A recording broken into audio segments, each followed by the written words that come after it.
The barber paradox tonight. Your thoughts are going to drift into a place where logic loses its grip and the mind begins to swim quietly, curiously, and comfortably. As you relax and feel the weight of your day melt away, let's take a soft stroll through one of the most confusing ideas ever thought up by a philosopher. A simple question about a barber. Yes, a barber. But not just any barber. Imagine this quiet little village. It's peaceful, calm, and neatly organized. The homes are small and tidy. People wake early, smile at their neighbors, and follow predictable routines. It's the kind of place where everything seems to make sense, until you visit the barber shop. Now, in this village, there's a rule about shaving.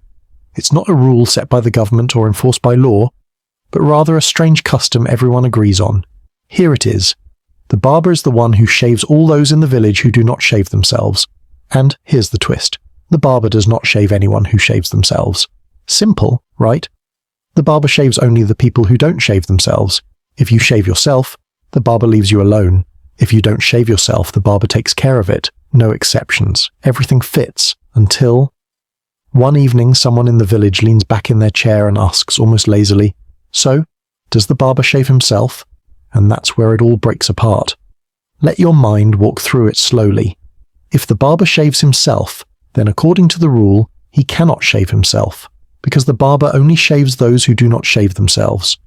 And if he shaves himself, he's not supposed to. But if the barber doesn't shave himself, then by the rule, the barber must shave him. Because he only shaves the people who don't shave themselves.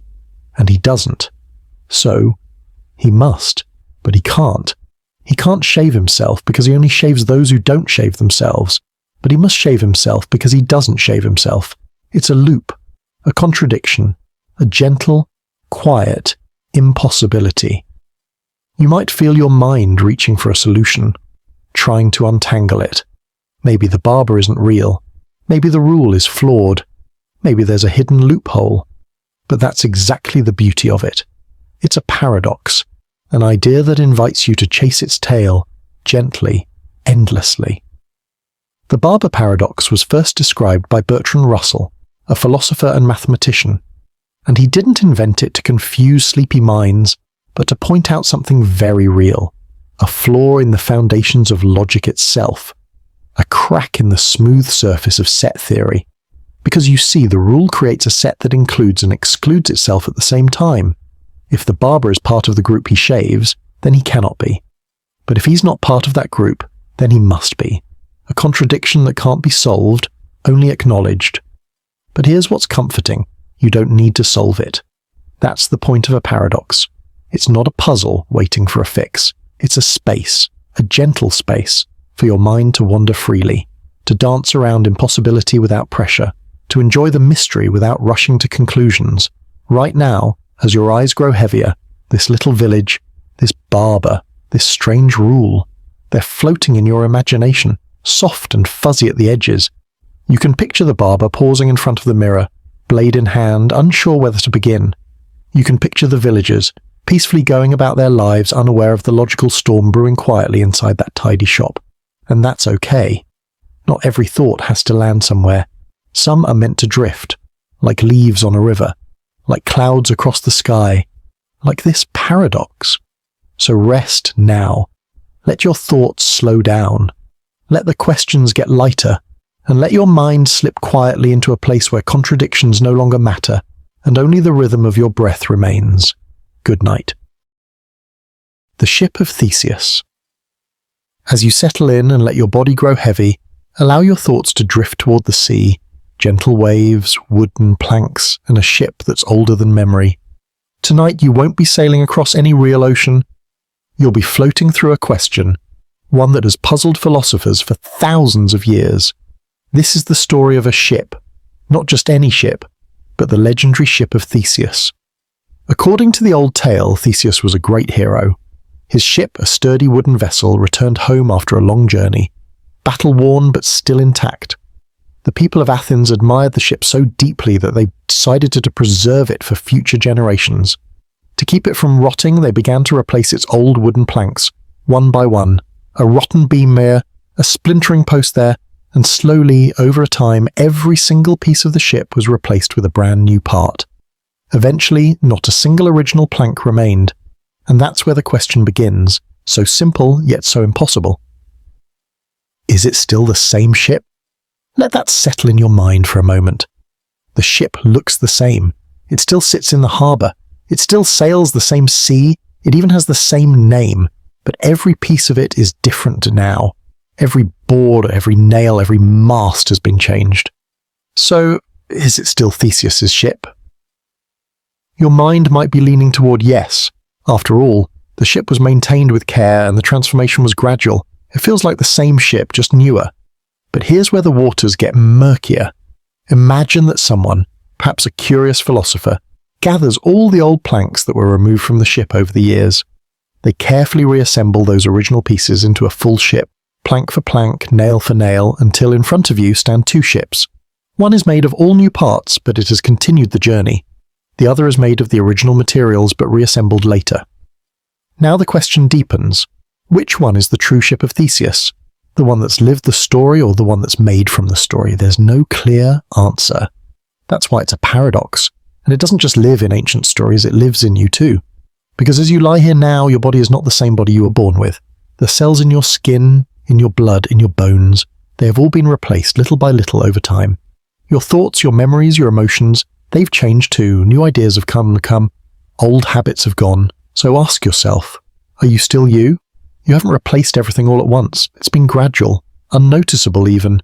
But today, you're not quite who you were yesterday. And tomorrow, you'll be someone slightly different again, like the ship. And that's okay. You see, the paradox isn't a trap, it's an invitation.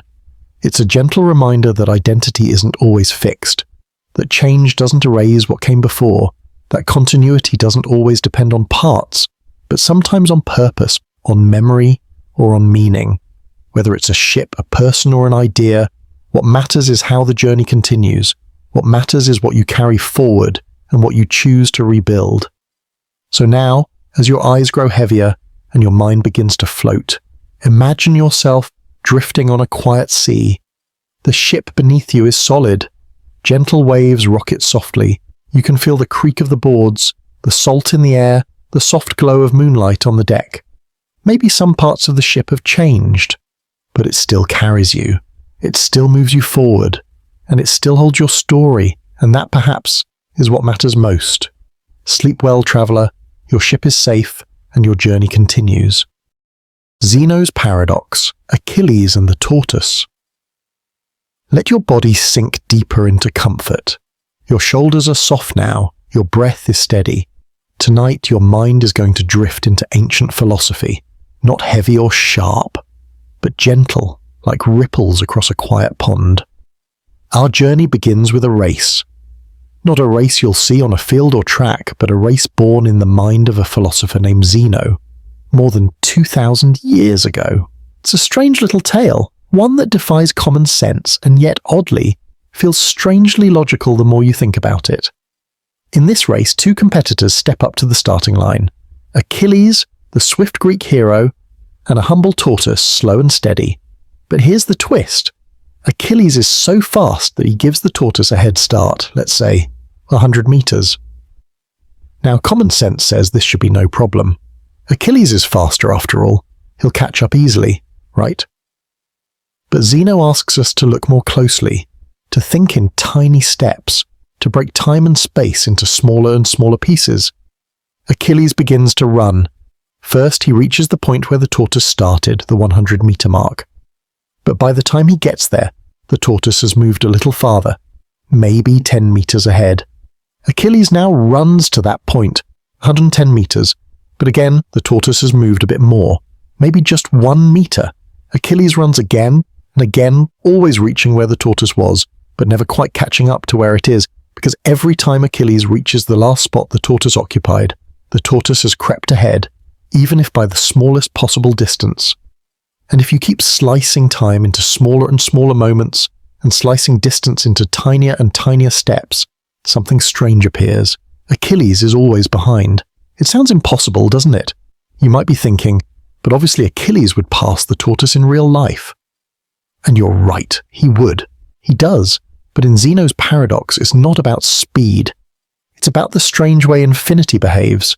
You see, Zeno was showing us something about how our minds deal with motion.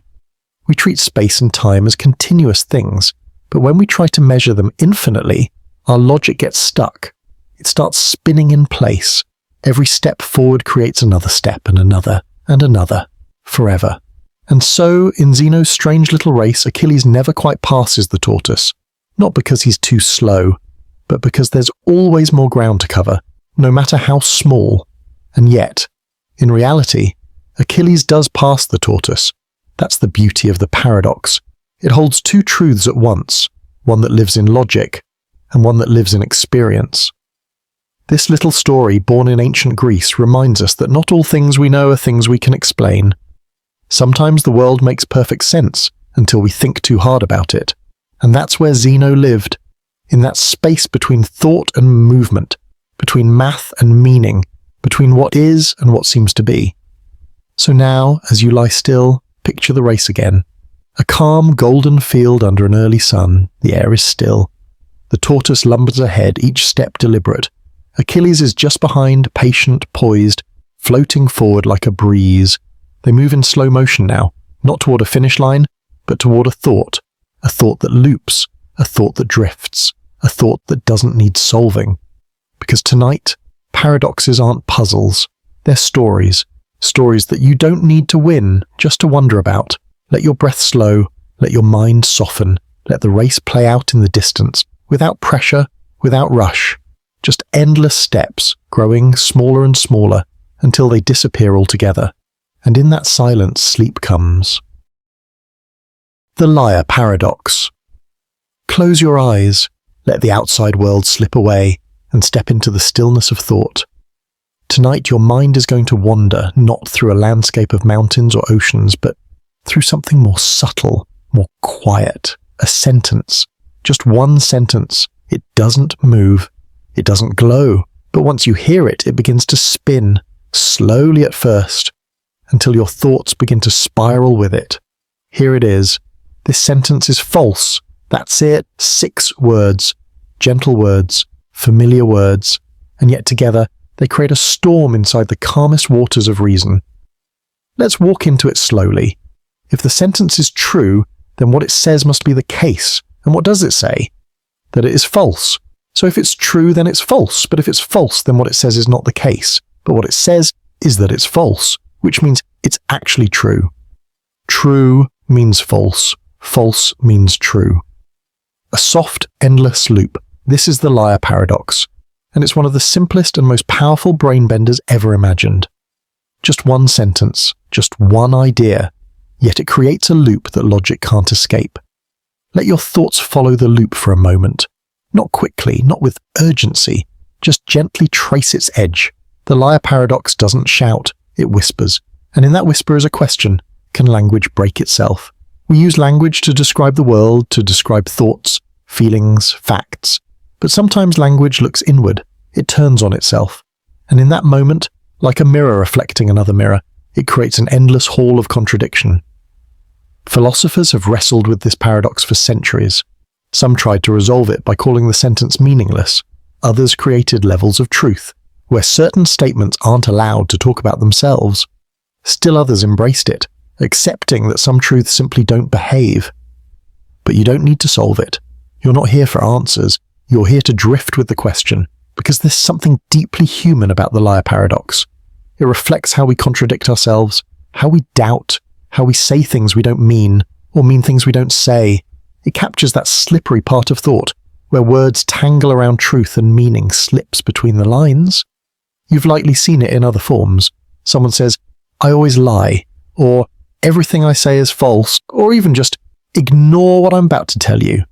Each time your brain catches on something, it wants to push forward, but there's no forward, just a loop, a gentle, spinning loop. And now, here in the quiet of night, it becomes something else, something soft, like a riddle made of mist. Imagine this paradox as a small glowing orb, not heavy, not loud, just floating in the space behind your eyes. You watch it shift, true, false, until it stops mattering, until you stop needing it to land, until your mind lets it go and it becomes part of the background hum of thought. Because some thoughts aren't there to be held, they're there to drift, like this moment, like this breath. Right now, the liar paradox is no longer a problem to solve, it's a thought to rest beside. A reminder that some mysteries are beautiful not because they make sense, but because they don't. So breathe gently, let the sentence fade. This sentence is false. And so, perhaps, is the need to chase it. Let it vanish. Let sleep come. The bootstrap paradox. Have you ever wondered what would happen if cause and effect took a vacation? If time bent so hard it looped into itself, eating its own tail like a cosmic snake? Buckle in, because tonight, as you drift off to sleep, we're diving into one of the strangest and most brain-twisting time travel paradoxes ever imagined. The bootstrap paradox. Let's say you're a time traveler. You're walking through a modern library and you stumble upon a dusty yellowed book, a complete guide to building a time machine. Intrigued, you follow its instructions, gather the parts, and somehow it works. You build a fully functioning time machine. Now, curious about where this mysterious book came from, you travel back in time, say 100 years, and leave the book in the past in that same library where it will be discovered by your past self in the future. Here's the kicker. Where did the book come from? You found it in the future, brought it to the past, and then left it there to be found again by you in the future. No one wrote the book. It has no author. It has no origin. It exists in a loop, constantly passed along from future to past and back again, never being created, only repeated. That's the bootstrap paradox. It's named after the phrase pulling yourself up by your bootstraps, which is itself an impossible idea. You can't lift yourself off the ground by tugging at your own shoes. Yet that's exactly what happens in this paradox. Something seems to come into existence from nowhere, defying all logic about how cause and effect should work. And it gets weirder. Let's take a musical example. Imagine a man named John hears a beautiful song on the radio. He travels back in time and teaches that song to a young musician, who grows up, records it, and releases it. That song is then broadcast on the radio for John to hear in the future. Who originally composed the song? John didn't. He just heard it. The musician didn't. He was taught it. The song, like the book, seems to come from nowhere. This breaks everything we think we know about time. Normally, effects follow causes. The fire burns the paper. The hammer shatters the glass. But here, the effect becomes its own cause, and the cause becomes its own effect. It's like a circular loop with no beginning and no end. And if you're thinking, wait, is that even possible?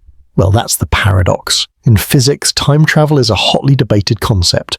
According to Einstein's theory of general relativity, certain kinds of closed time-like curves, fancy term for time loops, might be mathematically possible in extreme situations, like around a rotating black hole. But whether they could ever exist in reality, that's still science fiction. Some physicists propose the Novikov self-consistency principle, which suggests that if time travel exists, the universe will make sure that no paradoxes happen. So if you try to kill your grandfather or write a song before it was invented, somehow you'll fail. Maybe your gun jams, maybe the song gets forgotten, but in the bootstrap paradox, nothing seems to go wrong. The loop just exists, cleanly, casually, strangely. But hold on, doesn't this violate the laws of thermodynamics? If a physical object like a book keeps looping in time, where does its energy come from? Shouldn't it wear out eventually? Shouldn't the paper decay? That's another problem. Entropy, the law that everything breaks down over time, doesn't fit neatly with a perfect time loop. The bootstrap paradox leaves us with big, uncomfortable questions. Can something exist without ever being created? Can information appear out of nowhere? Does time have to flow forward? Or can it eat its own tail and keep going forever in a neat little loop? It's the kind of idea that might make you want to close your eyes and pretend you never heard it. But tonight, as your thoughts start to drift and reality begins to feel soft around the edges, let the paradox spin quietly in the back of your mind. Somewhere in some possible timeline, a song is playing, a book is waiting, and time is folding in on itself again and again. Sleep well, if you can. The Grandfather Paradox, time travel's most troubling thought experiment. Let your body sink into comfort as we drift through one of the most unsettling puzzles time itself has to offer. It's called the Grandfather Paradox, and it's been quietly blowing minds since before time travel was more than a dream. So imagine you could travel back in time, not 100 years into the future, but backward, back to a time long before you were born, and you go there with a mission. You're going to meet your grandfather before he ever had children.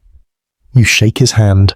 Maybe you even warn him about the future, or just quietly observe, but then something happens, a terrible accident, or maybe an intentional act. Whatever the cause, your grandfather dies before your parent was ever born. And then something deeply unsettling sets in. If your grandfather never had children, then one of your parents was never born, which means you were never born, which means you couldn't have traveled back in time to begin with. So, who killed your grandfather? This is the core of the grandfather paradox, a classic time travel dilemma that rips apart the fabric of causality itself. If you go back in time and change something that prevents your own existence, then how did you exist long enough to go back and change it? It's not just a paradox about time, it's about cause and effect, about identity, about whether the past is fixed or if the future can rewrite it. And here's the weird part. This paradox isn't just fiction. It's used in real discussions by physicists, philosophers, and science fiction writers alike to explore the strange consequences of theoretical time travel. Some scientists believe paradoxes like this mean time travel to the past is impossible. After all, the universe can't allow contradictions. If changing the past means you were never born to change the past, then maybe nature finds a way to stop you. Others suggest the universe could self-correct. Imagine you try to shoot your grandfather, but the gun jams, or he moves away, or some other coincidence always prevents the event. You can try to alter the past, but the past fights back. This is called the Novikov self-consistency principle. It says time may be flexible, but it's never contradictory. Then there's a more mind-bending theory, the multiverse solution. Maybe when you go back and alter the past, you don't affect your own timeline. You create a new one. In that new universe, your grandfather is dead and you're never born. But you came from a different timeline, so you still exist. Now, there are two timelines, one where you were born and one where you never existed. And if that's true, then every time someone travels through time and changes something, a new universe is born. Infinite versions of you, infinite possibilities, infinite confusion. But maybe the scariest part of the grandfather paradox is what it says about your choices. If the past can't be changed, does that mean the future is already written too? If you're destined to try and fail, then are you truly free? Or maybe you're trapped in a loop, forever going back in time, forever repeating the same mistake, forever being erased and reborn in a cycle you can't escape. Time becomes a prison, and paradox becomes your jailer. So as you lie back and let your mind float through the layers of this mystery, ask yourself, if you could change the past, would you? And if you did, would you still be you? Let the thought fade now. Let the echoes of impossible choices soften into background noise. The paradox doesn't need solving tonight. It only needs to drift gently through your thoughts, like a dream you almost understand. Sleep well, time traveler. We'll see you, maybe yesterday. The dichotomy paradox. Let's go back to ancient Greece, long before smartphones, before alarm clocks, before the sound of traffic humming outside your window. Picture a philosopher, Zeno of Elea, sitting in the quiet, candlelit corner of a temple courtyard. Now, Zeno wasn't worried about taxes or politics. He was worried about motion, not how we move, but whether movement was even possible at all. He presented a thought experiment that has baffled minds for over 2,000 years. It's called the dichotomy paradox, and if you're lying in bed right now getting comfortable, this one might just slow your brain to a gentle, head-tilting halt. Zeno said, before you can get from point A to point B, you have to get halfway there. Sounds simple, right? Now here's the twist. Once you've reached halfway, you still have to travel half of the remaining distance. And once you do that, you still need to cover half of that remaining distance, and again, over and over. According to this logic, you're never actually going to arrive, because every time you make a move, there's always another halfway point still left. It's a smooth little brain cramp. Let's imagine this together. You're walking toward your bedroom light switch to turn it off. It's only a few feet away. But first, you move halfway. Okay, now you're standing a bit closer. Then you go half that distance again. Now you're inches away, then half again, then again. You're moving, always getting closer, but never quite arriving. Always something left. Of course, in real life, you do reach the switch, you touch it, flip it, darkness. But Zeno's paradox isn't about real-world results. It's about the strange world of logic and infinity. You see, mathematically, the distance from A to B can be broken down into an infinite number of smaller and smaller halves. And in Zeno's mind, completing an infinite number of tasks, even tiny ones, should be impossible. So motion, it shouldn't be real. And yet, we do move all the time. So what's going on? Well, for centuries, this paradox drove mathematicians and philosophers a little mad. But eventually along came calculus.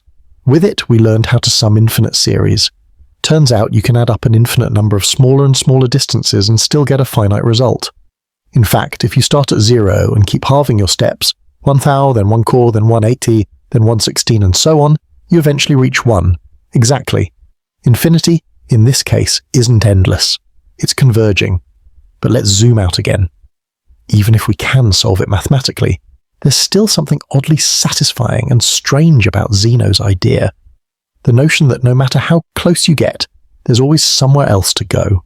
That movement is a miracle we take for granted, that we're constantly chasing endpoints, when perhaps the chase itself is the illusion.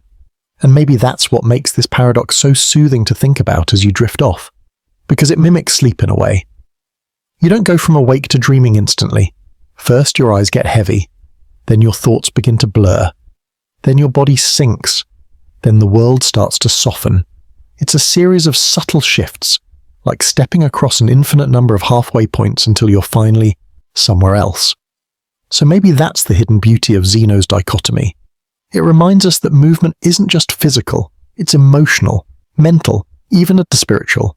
You might not always see yourself reaching the goal, but you're always heading towards something. Half a step at a time, and in the quiet of night, when the world slows down, those tiny halves are enough. Just like now, you've already moved halfway through this paradox, and half again, until, without even realizing it, you've arrived at the edge of sleep. Good night. The omnipotence paradox. Imagine this. There's a being so powerful it can do absolutely anything. Anything you can think of, it can do it. It can move mountains with a thought, freeze time, rewrite the laws of physics. Nothing is beyond its grasp. But then comes the question, can this all-powerful being create a rock so heavy that even it cannot lift it? Boom! Welcome to the omnipotence paradox, a thought experiment that has baffled philosophers, theologians, and late-night thinkers for centuries. It's the kind of riddle that makes you pause, squint, and maybe even question the nature of power itself. Let's break this paradox down. At its core, the omnipotence paradox is a logical contradiction. If a being is truly omnipotent, then it should be able to do anything, even the logically impossible. So creating a rock so heavy it can't lift it? Sure, that sounds like just another task. But if it can't lift the rock it created, then it's not omnipotent. And if it can lift any rock, then it can't create one that it can't lift. Again, not omnipotent. See the trap? It's like saying, can an unstoppable force meet an immovable object? If both can exist, one cancels out the other. It's a contradiction dressed as a question. Now, where did this all begin? The idea stems largely from theological discussions around the nature of God, particularly in the Abrahamic traditions where God is seen as omnipotent, omniscient, and omnibenevolent. Philosophers started poking at the edges of these concepts, trying to figure out whether total power could logically exist. And this paradox stood out as one of the sharpest tools in the kit. But here's the twist. Some argue the paradox isn't actually a problem. Why? Because it's based on nonsense tasks, like asking, can a square be round? Or can 2 + 2 = 5? These aren't limitations of power, they're just meaningless combinations of words. So by that logic, the task of creating a rock too heavy to lift is not a real task. It's just a linguistic trick, an illusion of contradiction. Omnipotence, then, doesn't mean being able to do the logically impossible. It means being able to do anything that is logically possible. C.S. Lewis, yes, the same guy who wrote the Chronicles of Narnia, put it this way.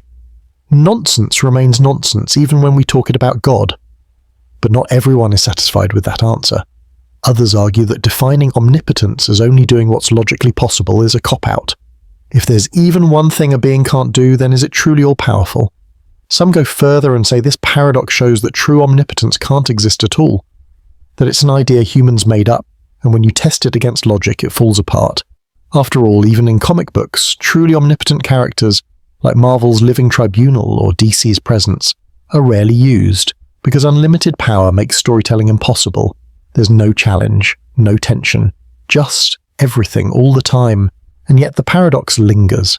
It shows up in pop culture. In The Simpsons, Homer asks God the very question about the rock. God replies, "Could Jesus microwave a burrito so hot that even he couldn't eat it?" And honestly, that's not a bad summary of the whole problem. So what does the omnipotence paradox teach us? It's not just about theology or philosophy. It's about language, about how words can trick us into thinking we're asking something deep, when we might just be chasing our own tail. But it also reveals something more subtle, something kind of beautiful. It shows the limits of human understanding. We want to define everything, even infinity, even total power inside neat little boxes. But some ideas might be too big for boxes. In the end, whether you think omnipotence means everything logically possible, or everything no exceptions, the paradox forces you to wrestle with what power really means, and whether perfection itself can ever be truly complete. So tonight, as you drift off to sleep, think about it one last time. Can something truly be all-powerful? And if not, does that make our universe more understandable or more mysterious?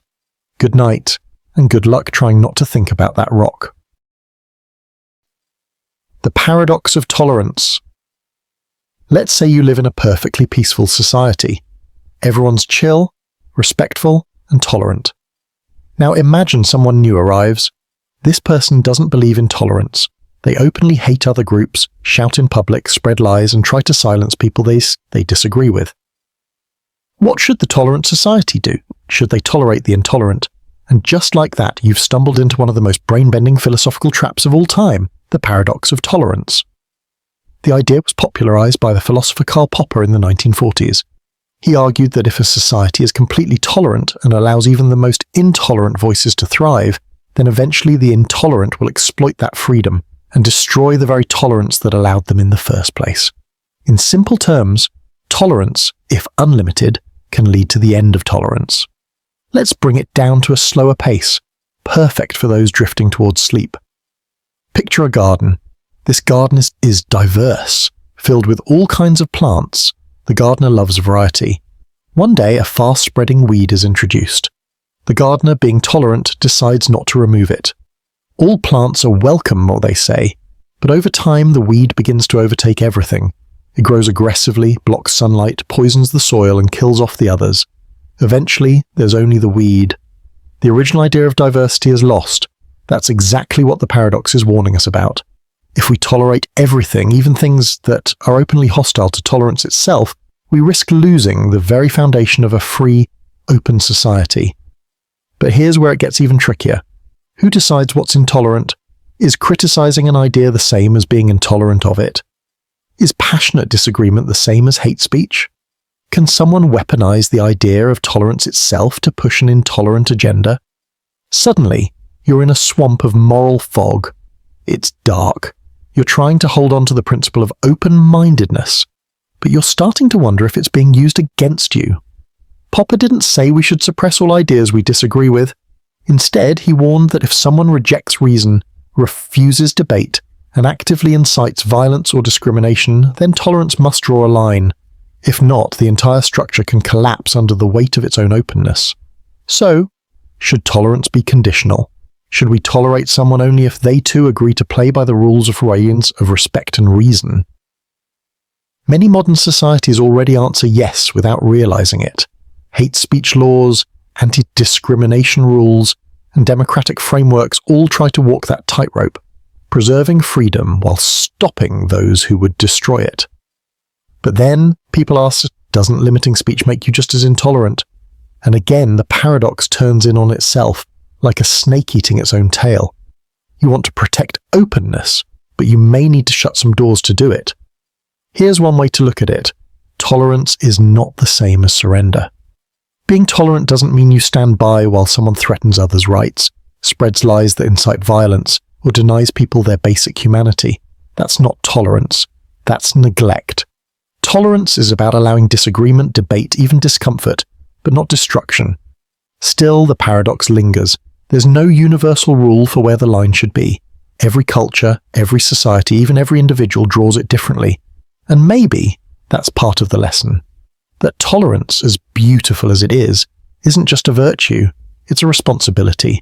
It requires awareness, courage, and sometimes the strength to say, no, that's not okay, even when it's uncomfortable. So as you close your eyes tonight and drift into sleep, think of that garden again. Think of how every plant thrives because some balance is kept. Not every sprout is allowed to grow unchecked.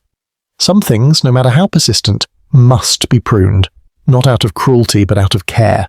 Because in the end, tolerance is not about letting everything in. It's about protecting the space where everything good can grow. The unexpected hanging paradox. Picture this. A judge tells a prisoner, "You will be hanged at noon on one weekday in the coming week, but the execution will be a surprise.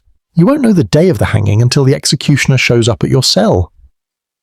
Sounds straightforward until you start thinking about it, and that's exactly when things get weird.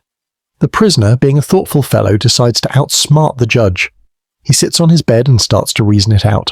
Okay, it can't be Friday, because if I'm not hanged by Thursday night, then Friday is the only day left, and that wouldn't be a surprise. I'd be expecting it, so Friday is out. Then he thinks, but if Friday's ruled out, that means Thursday becomes the last possible day. So by Wednesday night, if I haven't been hanged yet, I'll know it must happen Thursday, which means Thursday also can't be the surprise day. So Thursday's out too. Following this logic, the prisoner rules out Wednesday, then Tuesday, then Monday. One by one, each day gets eliminated. He smiles. Aha! The judge was wrong. I can't be hanged at all without breaking the rule of surprise. Feeling victorious, he relaxes, maybe even gets a good night's sleep for the first time in weeks. Then Wednesday arrives, and just before noon the guards show up. They escort him out. The prisoner is completely stunned. He didn't see it coming. And just like that, he's hanged on a Wednesday.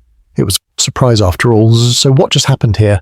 This is the unexpected hanging paradox, a self-referential logical puzzle that ties our brain in knots. At its core, this paradox challenges the idea of predictability and self-referential logic. The more the prisoner tries to predict the outcome, the less predictable it becomes. His own reasoning, although completely logical, leads him to a false conclusion. Why does this work? Because the concept of surprise is inherently subjective. The prisoner assumes that if he can logically rule out all the days, then he's safe. But that assumption ignores how surprise actually works in real life. When the prisoner convinced himself it couldn't happen on any day, he let his guard down. So when it finally happened, it was still a surprise, even though technically he had considered that day earlier. The paradox sits at the crossroads of logic and psychology. On the surface, it seems like a logical problem, but at its heart, it's about expectation, how our thoughts can become so tangled that they loop back and contradict themselves.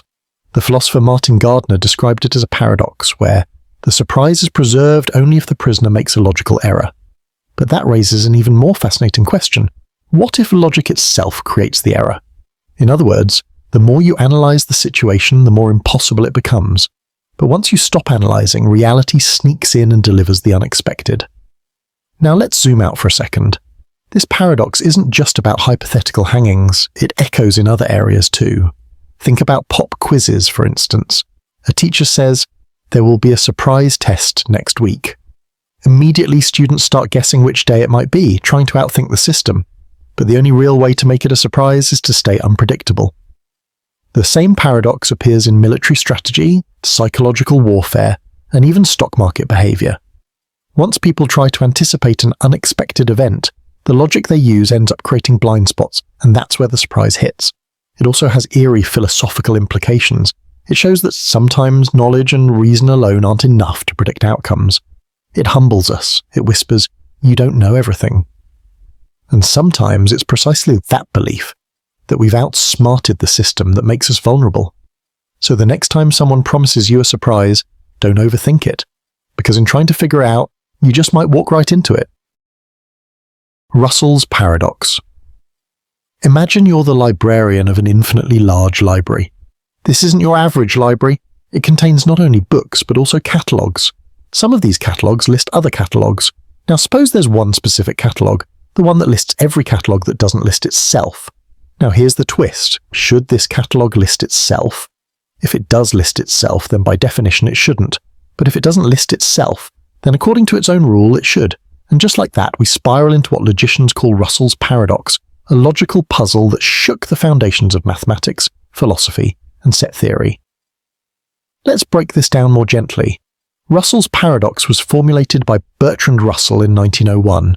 At the time, mathematicians were obsessed with creating a perfect logical foundation for all of mathematics, especially in set theory, which is the study of collections of things, or sets. The idea seemed simple. You could form a set of anything, a set of books, a set of shoes, a set of all sets, even a set that contains itself as a member. Now, most sets don't contain themselves. The set of all cats doesn't contain itself as a cat. That makes sense. But imagine a set that does include itself, like a set of all things that are not cats. Since that includes everything, it would include the set itself, because it's not a cat either. That's a little strange, but manageable. But then Russell proposed something devilish. What about the set of all sets that do not contain themselves? Should this set contain itself? This is where things collapse. If it does contain itself, then it violates its own rule, because it's supposed to only include sets that don't contain themselves. But if it doesn't contain itself, then it should contain itself, because it fits its own criteria. So no matter what you choose, you land in contradiction. That's the paradox. Why does this matter? Russell's paradox exposed a fatal flaw in what was supposed to be a watertight theory of mathematics. Before this, people thought they could build all of math from pure logic, starting with basic principles and defining everything else through sets. But Russell showed that even the very foundation had cracks. This led to an intellectual crisis. If your entire logical structure allows contradictions like this, how can you be sure of anything? It would be like discovering a math formula that says 2 + 2 is 5, but only sometimes. In response to this, Russell and his collaborator Alfred North Whitehead wrote a massive work called Principia Mathematica. It tried to rebuild mathematics with enough safeguards to avoid such paradoxes. It introduced strict rules about what kinds of sets could be formed, especially banning self-referential sets like the one in the paradox. Still, the paradox hasn't disappeared. It lives on, especially in the world of computer science and philosophy. In programming, for example, self-reference is a big deal. Functions that call themselves, like recursive algorithms, can create endless loops or crash your system if not handled carefully. The idea of something referencing itself or not referencing itself but then referencing itself because it doesn't can create infinite regress or logical failure. In philosophy, Russell's paradox is related to questions about language, truth, and self-awareness. It's like the classic "this sentence is false. If it's true, then it must be false. But if it's false, then it must be true." Your brain wants to resolve it, but there's nowhere solid to stand. Ultimately, Russell's paradox teaches us a few humbling lessons. First, that even the most seemingly airtight systems can hide contradictions. Second, that our human brains love neat categories, but reality and logic often refuse to be boxed in so easily. And finally, it shows the surprising power of questions. One small, strange question about a set of sets was enough to shake the foundation of mathematical logic. So tonight, as you drift off to sleep, try to imagine, is there a list of all lists that don't include themselves? And if there is, where does it belong? Good luck not dreaming in loops. The Sarit's paradox, the paradox of the heap. Imagine a single grain of sand. Just one. You probably wouldn't call that a heap, would you? Of course not. One grain of sand is just a grain of sand. Now add another. Still not a heap. Add a third, then a fourth, then a fifth. Still no heap. Just a tiny pile at best. But at some point, without any clear marker, you'll eventually say, okay, that's a heap. But when exactly did that happen? When did we cross the invisible line between not a heap and heap? Welcome to the Sarit's paradox, also known as the paradox of the heap, a classic thought experiment that sneaks into your brain and quietly scrambles everything you thought was logical. The paradox comes from the Greek word soros, meaning heap, and it's often used to show the blurry edges of everyday concepts we take for granted. The idea is simple but deeply troubling once you follow its implications. Let's try it again. Suppose you start with 1,000,000 grains of sand. That's definitely a heap, right? Now remove one grain, still a heap, remove another, still a heap, keep going, one grain at a time. Logically, each grain you remove doesn't seem to make a noticeable difference. After all, how could a single grain change something from a heap to not a heap? But if you keep doing this, removing just one grain over and over, you eventually end up with no sand at all. And that is definitely not a heap. So where did the heap go? At what exact number of grains did the heap vanish? This is the heart of the Sorites paradox, the idea that small changes, seemingly insignificant ones, can somehow lead to huge changes in outcome, and yet there's no precise point at which the transformation clearly happens. It's not just about sand. This paradox sneaks into real life too. Take baldness, for example. If you pluck one hair from someone's head, they're still not bald. Pluck another, still not bald, but repeat this enough times and eventually you have a bald person. But when did that person become bald or consider wealth? If you're given $1, you're not suddenly rich. But keep adding $1 at a time. At some point you become wealthy. Yet it's hard to point to a specific dollar and say, that one made the difference. This paradox challenges the way we define vague concepts. It exposes a flaw in how language and logic handle categories that don't have sharp boundaries. Philosophers call this a problem of vagueness. We like to think the world is made of clearly defined things, but the Sorites paradox reminds us that much of what we say, judge, or label, like heap, tall, old, or smart, is fuzzy. It's on a gradient. There's no switch that flips from not a heap to heap. So what's the solution? Well, there isn't a perfect one. Some philosophers suggest that we just accept the fuzziness, that vague terms have blurry edges, and we should stop expecting precision from them. Others try to draw arbitrary cut-off points, like a heap starts at 100 grains, but this feels artificial. Why 100? Why not 101? Or 9? Then there's fuzzy logic, a mathematical system that allows values between true and false, which handles these kinds of in-between situations more gracefully. Instead of saying yes or no, fuzzy logic lets you say sort of.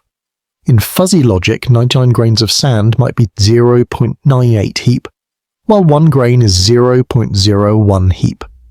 Not black or white, but shades of grey. But here's the kicker. Even though we might never solve the Sorites paradox fully, it quietly reshapes how we think about categories in everyday life.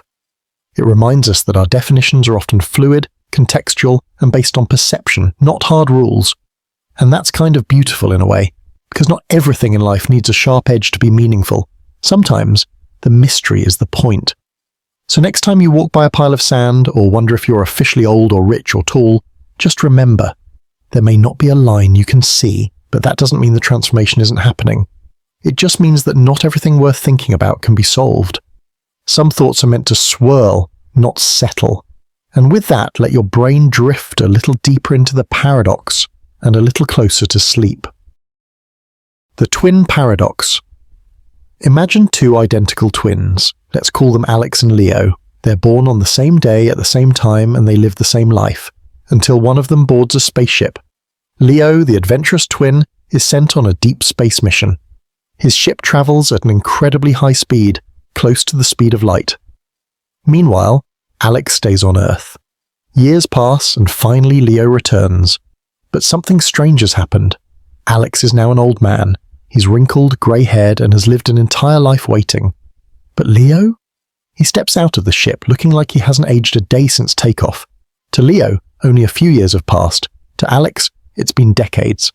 This is the twin paradox, a mind-bending consequence of Einstein's theory of special relativity. Let's break it down. According to Einstein, time is not absolute. It's relative, meaning it doesn't tick at the same rate for everyone. Time can stretch or contract depending on how fast you're moving through space. At extremely high speeds, close to the speed of light, time slows down for the traveler. This is called time dilation. So while Leo zips through space, time moves slower for him than it does for Alex, who remains still on Earth. That's already strange enough, but here's the real kicker. If motion is relative, couldn't Leo argue that Alex was the one who was moving away from him? Shouldn't both twins think the other aged slower? This is the core of the paradox, but the resolution lies in something critical: acceleration. Leo turns his ship around at some point to come back to Earth. That maneuver requires acceleration and deceleration, changes in motion. This breaks the symmetry of the situation. Alex on Earth stays in an inertial frame of reference. He doesn't accelerate or change direction. Leo, however, does. He leaves Earth, travels at high speed, slows down, turns, and comes back. That acceleration matters. It means Leo's experience of time is different from Alex's in a measurable, real way. So the paradox isn't actually a contradiction, it's just counterintuitive. The twin paradox isn't just a theoretical puzzle. Scientists have tested this concept in real life using highly precise atomic clocks. In one experiment, atomic clocks were flown around the world on airplanes. When they returned, they had indeed ticked slightly less time than the clocks left on Earth. Not by decades like the twins, but the principle held true. In fact, satellites and GPS systems have to account for both special and general relativity. If they didn't, your GPS would be off by kilometers in just a day. Time actually moves slightly faster for those satellites, because they're in weaker gravity and moving quickly. Still, the twin paradox leaves us with fascinating philosophical questions. What is time, really? Why should it behave differently for different observers? And could we one day use this effect to extend our own lifespans? If you could hop on a ship and travel near the speed of light for what feels like 5 years, and return to Earth to find 100 years have passed, would you? You'd return to a world that's moved on, to cities rebuilt, people gone, and technology unrecognizable. You'd be the same, but the world wouldn't. Is that still time travel, or is it something even stranger? The twin paradox doesn't just mess with physics. It messes with your sense of identity, your place in time, and your relationship to the world around you.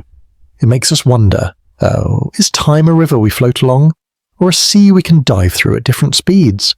In the end, what started as a thought experiment about two brothers becomes something deeply human. The paradox reminds us how fragile our grip on time really is, and how reality may be far stranger than we can comfortably imagine. Sweet dreams, traveller. The paradox of the ravens, Hempel's paradox. Close your eyes for a moment, and imagine you're in a quiet forest. The trees stand tall like sentinels, unmoving, their leaves whispering secrets to the wind. Somewhere high above, a raven calls out, its cry piercing the stillness. Now, consider this thought. All ravens are black. Seems simple, right? But now imagine someone hands you a green apple and says, "This apple proves that all ravens are black." Wait, what? That's absurd. What does a green apple have to do with black ravens? Welcome to the paradox of the ravens. A simple statement that will twist your mind in the most gentle, sleepy sort of way. Let's break it down slowly. You start with a claim. All ravens are black.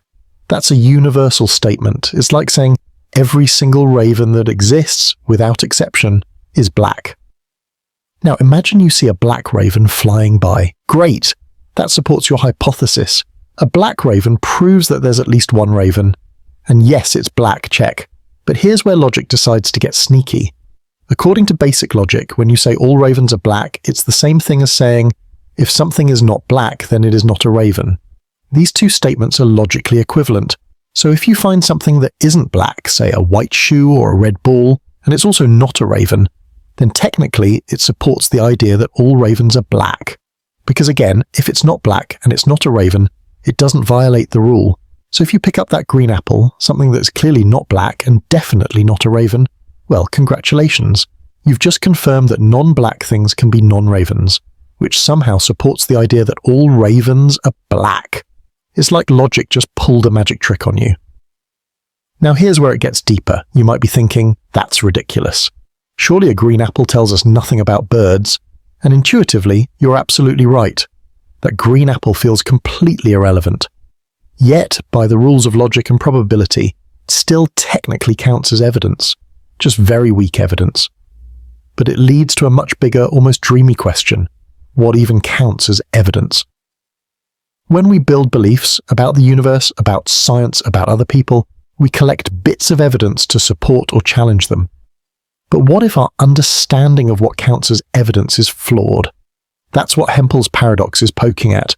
It's not trying to say green apples prove raven colours. It's asking, when we claim something universal, how far does logic stretch before it breaks down into nonsense? Imagine trying to prove every raven is black. That's a tall order. You would need to inspect every raven in the world, past, present, and future. Impossible, right? So instead, we rely on accumulating supportive observations. But the paradox reminds us, if we rely purely on logic, even the most unrelated things, like a pair of pink socks or a golden retriever, can technically add a grain of support to our claim. It's like falling down a logical rabbit hole, where up is down, and the proof might be sitting quietly on your dinner plate.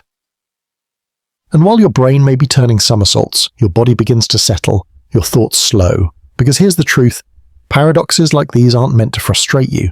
They're invitations to question everything, gently, to realize that even the things we take for granted, like what counts as proof or what seems obvious, can hold mysteries deeper than the sea. And isn't that comforting in a way? The world is stranger than it appears, but that strangeness doesn't have to be scary. It can be soft, quiet, like a raven gliding through fog, or a green apple resting silently on a windowsill. So as you drift further into sleep, let this thought nestle in your mind. Even in the simplest of statements, entire worlds of wonder might be hiding, just waiting to be discovered. The lottery paradox. Imagine this. You're lying in bed, eyes heavy, and you picture a massive national lottery. Millions of people across the country have bought a ticket hoping to win. Just one ticket will be the lucky one. Everyone else? They'll lose. You know the odds. It's like being struck by lightning twice while holding a golden balloon. Now let's take a quiet little walk into the paradox. You're given a list of 1 million ticket numbers. The draw is tomorrow, and you're asked, just for fun, to guess which ones will lose. Not win, just lose. Seems easy, right? Statistically, every single one of those tickets will probably lose. So you point at ticket number 1, then 2, then 3, all the way up to 999,999. And you say with quiet confidence, this one won't win. Again and again, and the thing is, you're probably right. Almost certainly each individual ticket is a loser. But now, here's where things get strange. Let's say you believe each individual ticket will lose. That means you believe none of the tickets will win. But hold on, you also know for sure that one of them will win, because that's how lotteries work. One winner, guaranteed. So now you're stuck. You believe every ticket will lose, but also that one of them must win. Congratulations, you've just walked straight into the lottery paradox. Now this isn't just some quirky puzzle. It's a real problem in logic, especially in something called epistemology. That's the philosophy of knowledge. More specifically, it's about how belief works when probability is involved. Let's pause and rewind. The paradox was first introduced by Henry E. Kaiberg Jr. in 1961. He was exploring how rational belief works. See, when we believe things, like that the sun will rise or that your shoelaces won't explode, those beliefs are usually based on evidence. And the stronger the evidence, the more reasonable it is to believe. Now let's return to the lottery. You've got a really good reason to believe that any individual ticket will lose. After all, each ticket has a 1 in a million chance. That's a 0.001% shot. Not good. So it seems perfectly rational to believe that ticket number 1 will lose, and ticket number 2, and ticket number 3. But if you believe all of those, if you believe that ticket number 1 will lose, and ticket number 2 will lose, and so on, all the way to 1 million, you're also believing that none of the tickets will win. But we know one ticket must win. So here's the problem. Each individual belief is reasonable, but when you put them all together, they lead to a contradiction. How can believing a bunch of rational things suddenly become irrational when combined? This is where philosophers start scratching their heads.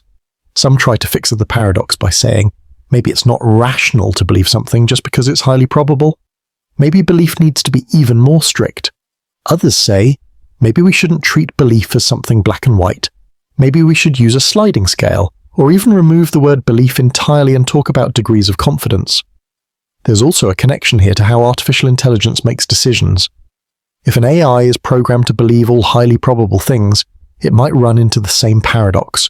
It could conclude that every possible scenario is unlikely, and then fail to prepare for the one that actually happens. And now, as the paradox lingers in your brain, consider this. Every night when you fall asleep, your brain is doing its own kind of lottery, sorting through memories, thoughts, ideas, and questions. Some of them win, they rise to the surface, others fade away. But right now, this little paradox, tucked gently into your thoughts, might be the winner.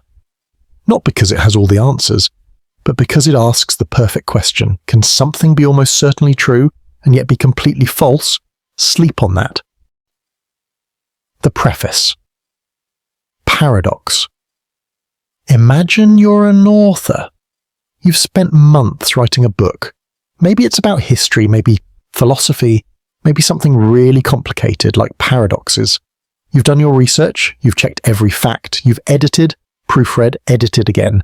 You're confident that every claim you've made is true. But in the preface, right before the first chapter, you add a sentence. Despite my best efforts, I expect that there may still be some errors in this book. Wait, what? You just spent 300 pages making detailed, carefully thought-out claims. You believe each individual one is true, but then in one single sentence you basically admit, at least one thing in here is probably wrong. That, in a nutshell, is the preface paradox. It starts with something that seems entirely reasonable, intellectual humility.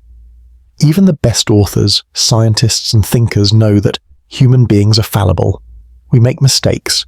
No matter how careful we are, some errors can slip through the cracks. So in the spirit of honesty, an author might admit that possibility in the preface of their book. It sounds responsible, right? But here's where the paradox kicks in. If the author truly believes every individual claim in the book is correct, then how can they also believe that at least one of them is probably incorrect?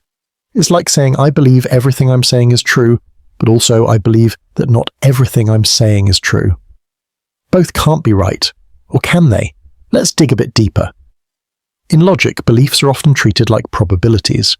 For example, maybe you believe 100 facts in your book are all 99% likely to be true. That's pretty good. But if you believe there's a 1% chance each fact could be wrong, and you have 100 facts total, then statistically speaking, there's a very high chance at least one of those facts is incorrect. And that's where the paradox takes root. You believe every individual claim is probably true. But you also believe the collection as a whole probably contains a falsehood. So do you actually believe any of it? Let's compare it to another everyday situation. Suppose you meet 100 honest people and each tells you something. You have no reason to doubt any one person. But if they're talking about complex topics, say the weather next year or the stock market, you might reasonably believe that someone among them is wrong. You don't know who, you don't know which claim, but you'd still be justified in thinking they can't all be right. The same thing applies to your own beliefs. You might have 100 strong convictions, but also believe that human error makes it likely that one of them is off. This paradox creates a weird tension in how we think about knowledge. Can we ever believe a group of things collectively, while still doubting the group itself? It challenges the way we define rational belief. Should we only believe things when we're 100% sure? That's nearly impossible in the real world.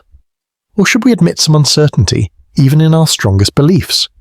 That's what makes the preface paradox so quietly unsettling.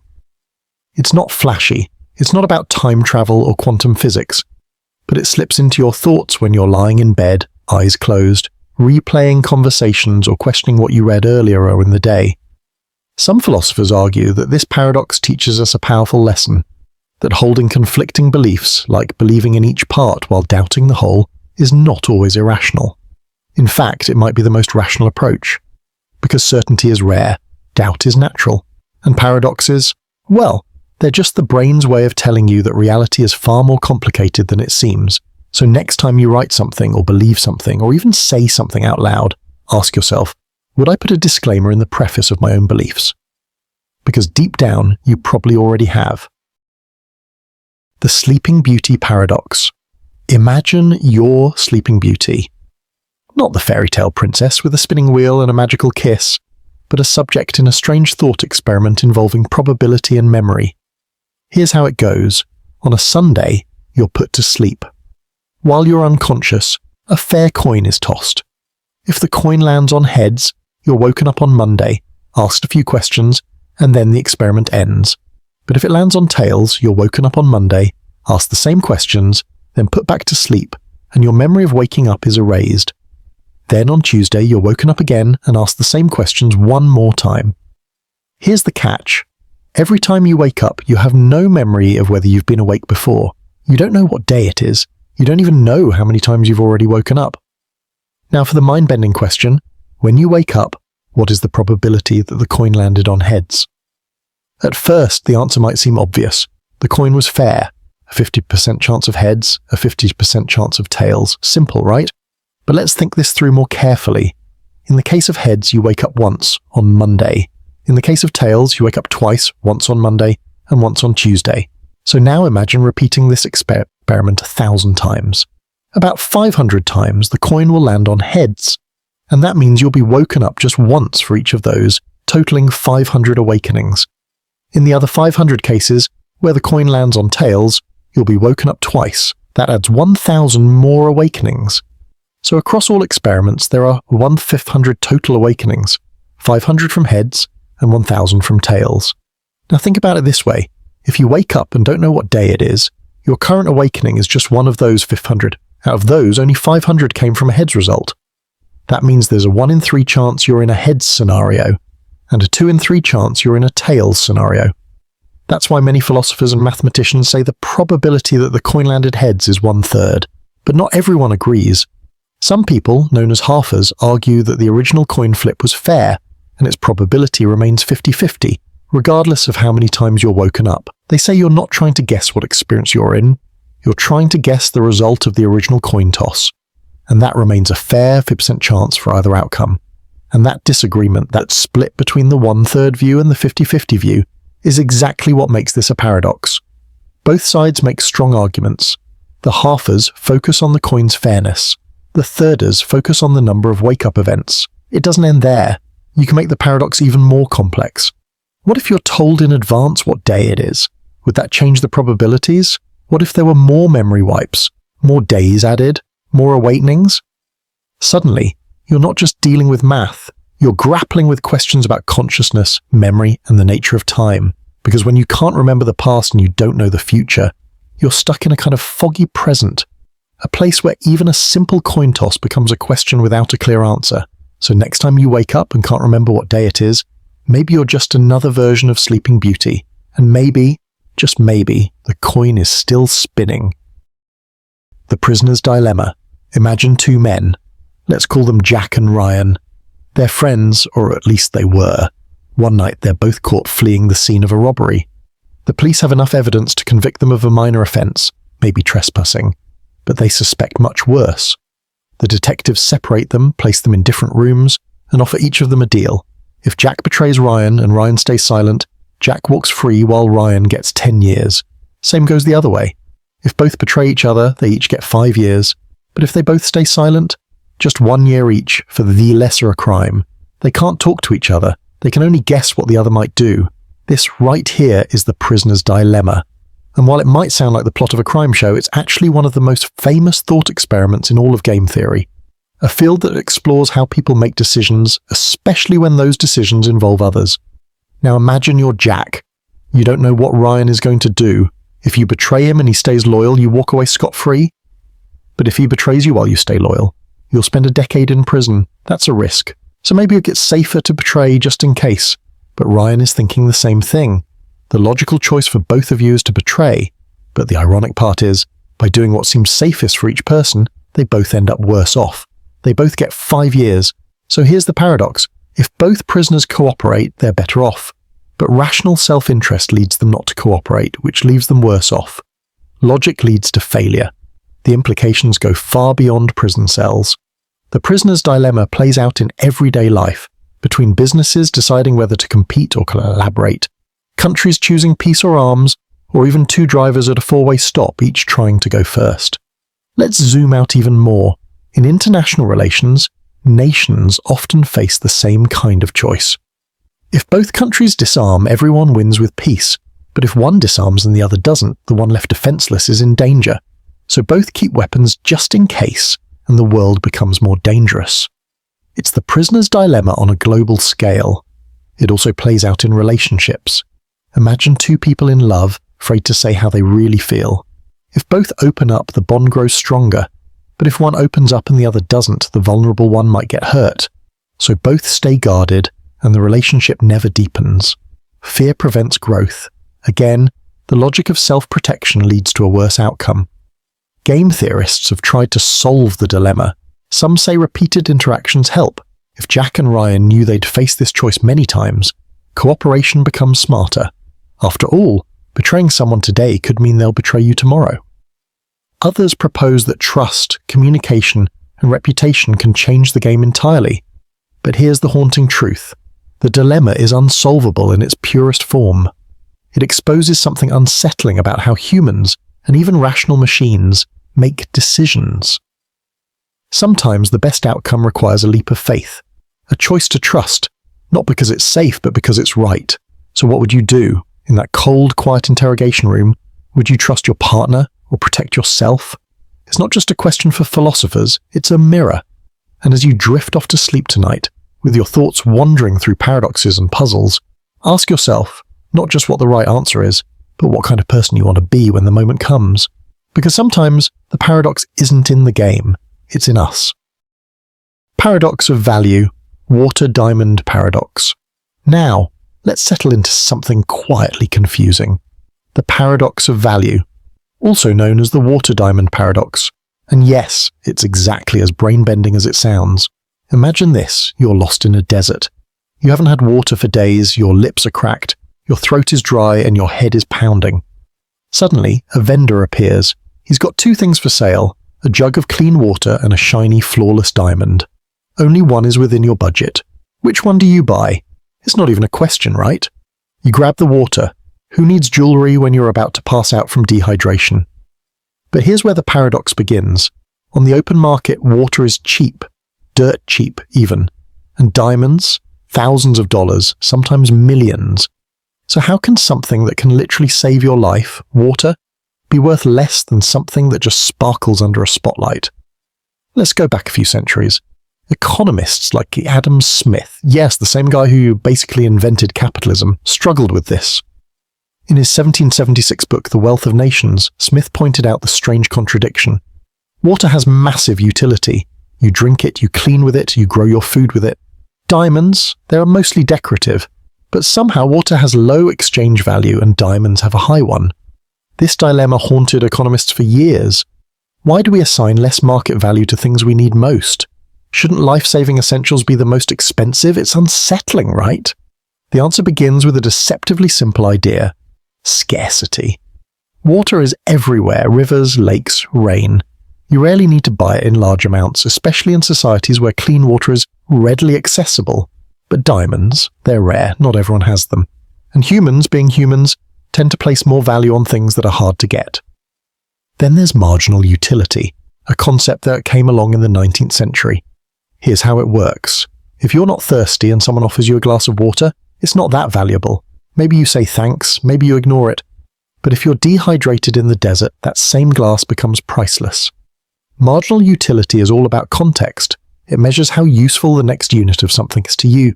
Diamonds, by contrast, are pretty useless in practical terms, but their value doesn't come from what they do. It comes from how we perceive them. They're status symbols. They're rare. They sparkle in a way water doesn't. And because they're so rare, each additional diamond feels just as special as the last. Water has high total utility, but low marginal utility. Diamonds have low total utility, but high marginal utility. And this, oddly, is what drives their price. Still awake? Good, because there's one more twist. Some modern thinkers argue the paradox reflects deeper flaws in how markets assign value. Maybe, just maybe, value isn't only about supply, demand, and utility. Maybe it's also about emotion, perception, and power. After all, who decided diamonds were valuable in the first place? Entire advertising campaigns, yes, we're looking at you, De Beers, convince the world that a shiny rock equals eternal love. So here you are, lying in bed thinking about diamonds and water, something essential, and something ornamental. One keeps you alive, the other just sits on a finger. And yet, the ornamental one could buy a house. Isn't that a little strange? Maybe next time you drink a glass of water, you'll pause, just for a second, and appreciate the quiet absurdity of it all. The crocodile paradox. Let's imagine something weird. You're by a river. Out of nowhere, a crocodile snaps up your child. Yes, dark start, I know, but stick with me. You scream, panic, and beg the crocodile to return your child. The crocodile looks at you and get this, it speaks. He says, "I will return your child to you, but only if you correctly guess what I will do next." Wait, what? This ancient brainbuster is called the crocodile paradox, and it's going to twist your brain in knots. Let's break this down. The crocodile gives you a deal. You have to guess correctly what he's going to do next. But here's the kicker. What if you say, "You're not going to return my child"? Now the croc has a problem.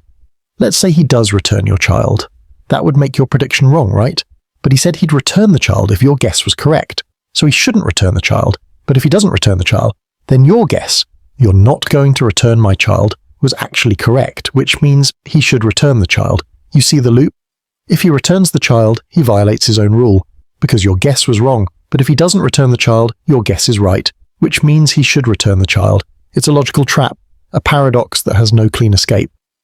This paradox dates back to ancient Greece and is usually told as a thought experiment rather than a literal child-snatching reptile.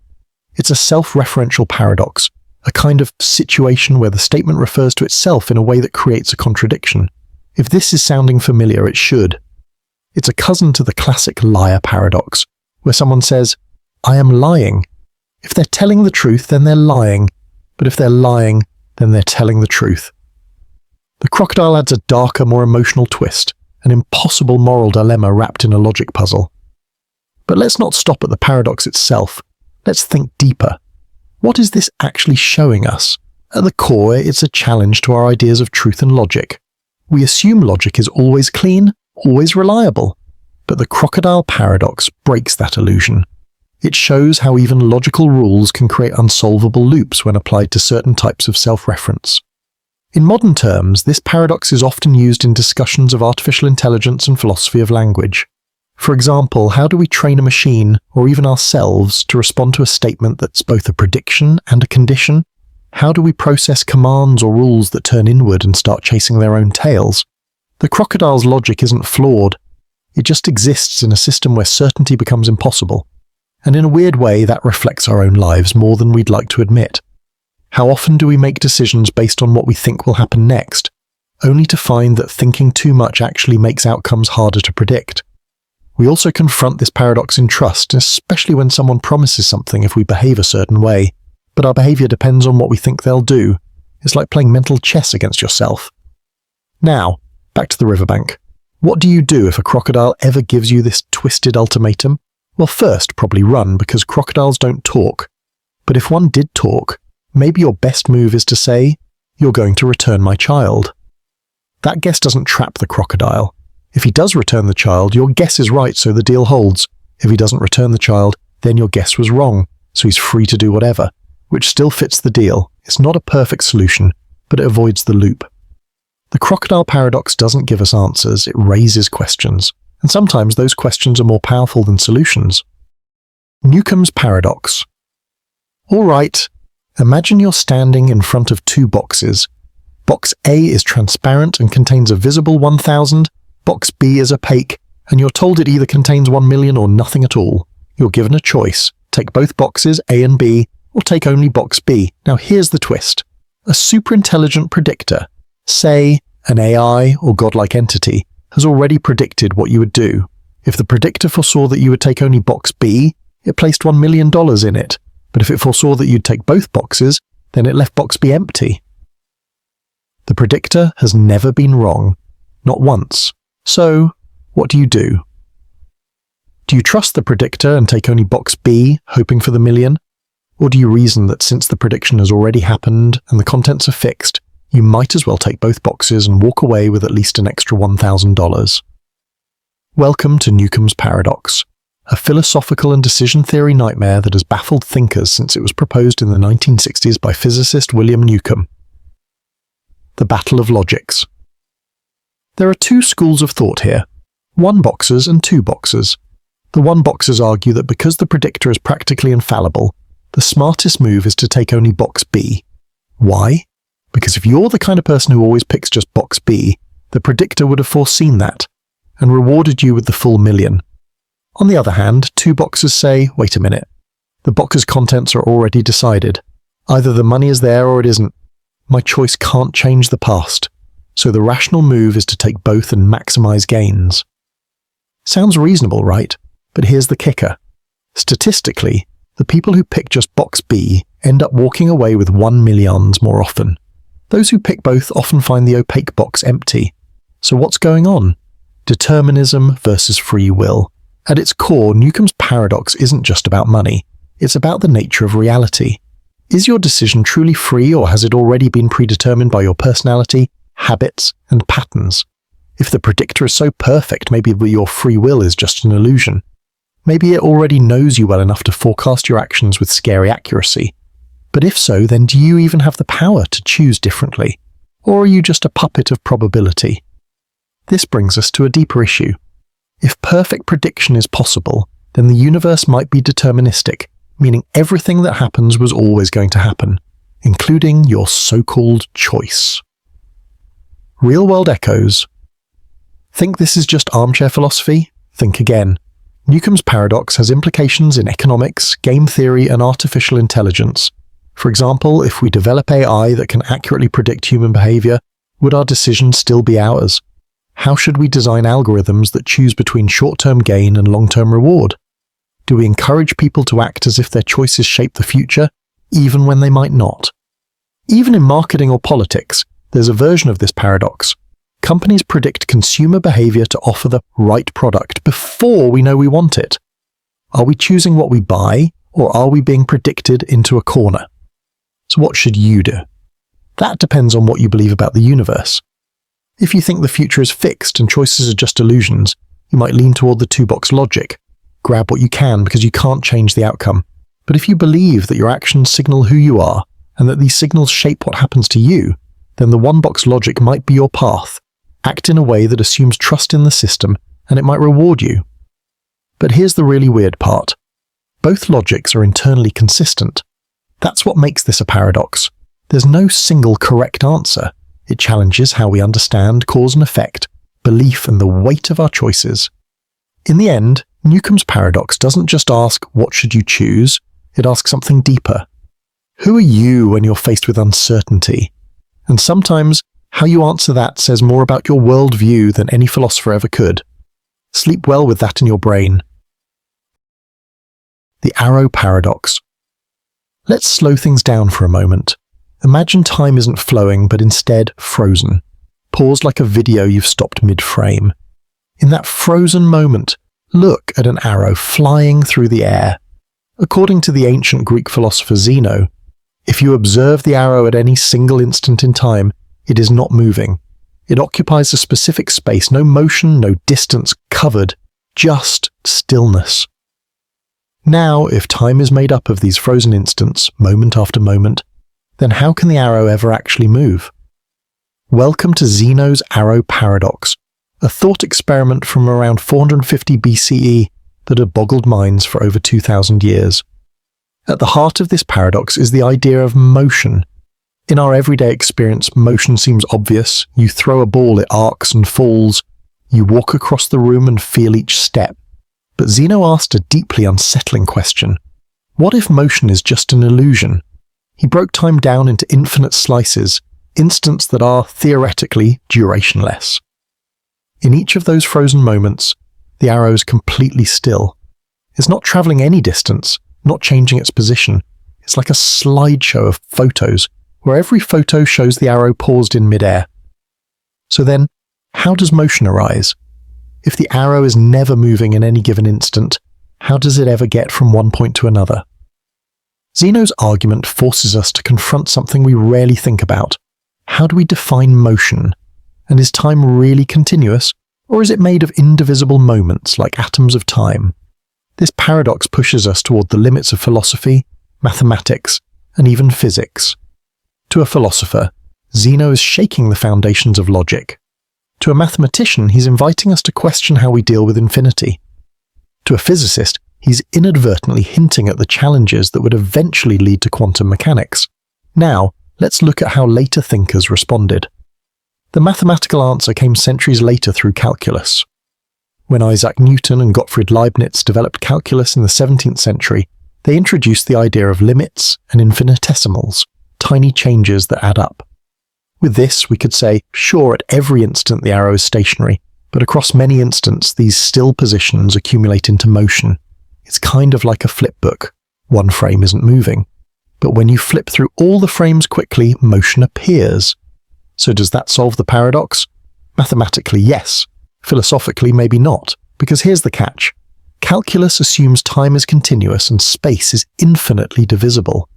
But modern physics throws a wrench into that assumption. According to quantum mechanics and theories of quantum gravity, time and space may not actually be infinitely divisible. There might be a smallest possible unit, like a Planck time or Planck length. If so, then Zeno's idea of slicing time infinitely breaks down. But that opens a whole new can of worms. If space and time are not infinitely divisible, what exactly happens between one indivisible chunk and the next? And what about relativity? In Einstein's world, time and space are part of the same fabric. If you're standing still and watching the arrow fly, your experience of time is different from someone moving alongside it. Motion becomes relative. That may seem unrelated at first, but it adds another twist to Zeno's clean-cut paradox. It's not just about time, it's about whose time we're talking about. So where does that leave us? On one hand, science gives us the tools to describe motion with mind-boggling accuracy. We can calculate projectile paths, launch rockets, simulate physics in games, all with math that solves the paradox. On the other hand, Zeno's question still haunts us. When you break the world down to its smallest possible pieces, what's really going on between point A and point B? Maybe the arrow does move, or maybe it never moves at all, and our brains are just stitching together still frames into something that feels like motion. So the next time you see something fly through the air, a bird, a paper plane, a falling leaf, pause for a second. Think of Zeno. Think of the arrow. And wonder, is it really moving, or is that just an illusion your mind is desperate to believe? The paradox of the stone. Imagine just for a moment that you're sitting beside a crackling fireplace, somewhere timeless, maybe in an ancient monastery, or perhaps in a universe with infinite libraries and floating staircases, and in this cozy corner of the cosmos, you begin to wonder something that has puzzled philosophers, theologians, and curious minds for centuries. Can an all-powerful being create a stone so heavy that even they cannot lift it? That's the heart of the paradox of the stone, and while it sounds simple on the surface, it spins your brain into knots the longer you think about it. Let's unpack it. First, picture an omnipotent being. Let's call this being Omni. Not bound by time, not restricted by physics, and capable of doing absolutely anything. Create stars? Easy. Fold time into a paper crane? Sure. Create a rock so heavy it's impossible to lift? Well, hold on. Here's where the paradox kicks in. If Omni can create a stone so heavy that even they cannot lift it, then there's something Omni cannot do, lift the stone. That would mean Omni isn't all-powerful after all. But if Omni cannot create such a stone in the first place, that also means there's something Omni can't do. Make the unliftable stone. Either way, whether Omni can or cannot make the stone, they are limited in some way. That seems to contradict the whole idea of being omnipotent. Boom! Paradox. But let's dig deeper. This problem isn't just about theology or divine power. It's about the logical limits of language. When we say something is all-powerful, what do we really mean? Can all-powerful include doing things that are logically impossible, like drawing a square circle or making a two-sided triangle? Some philosophers say no. Being all-powerful doesn't mean being able to do things that are fundamentally contradictory. Just because you can imagine a sentence doesn't mean it describes a possible reality. It's like asking, can an all-powerful being make 2 + 2 = 5? Well, no, not because of a lack of power, but because the statement itself is nonsense. It's a contradiction in terms. The very structure of the question collapses under logical scrutiny.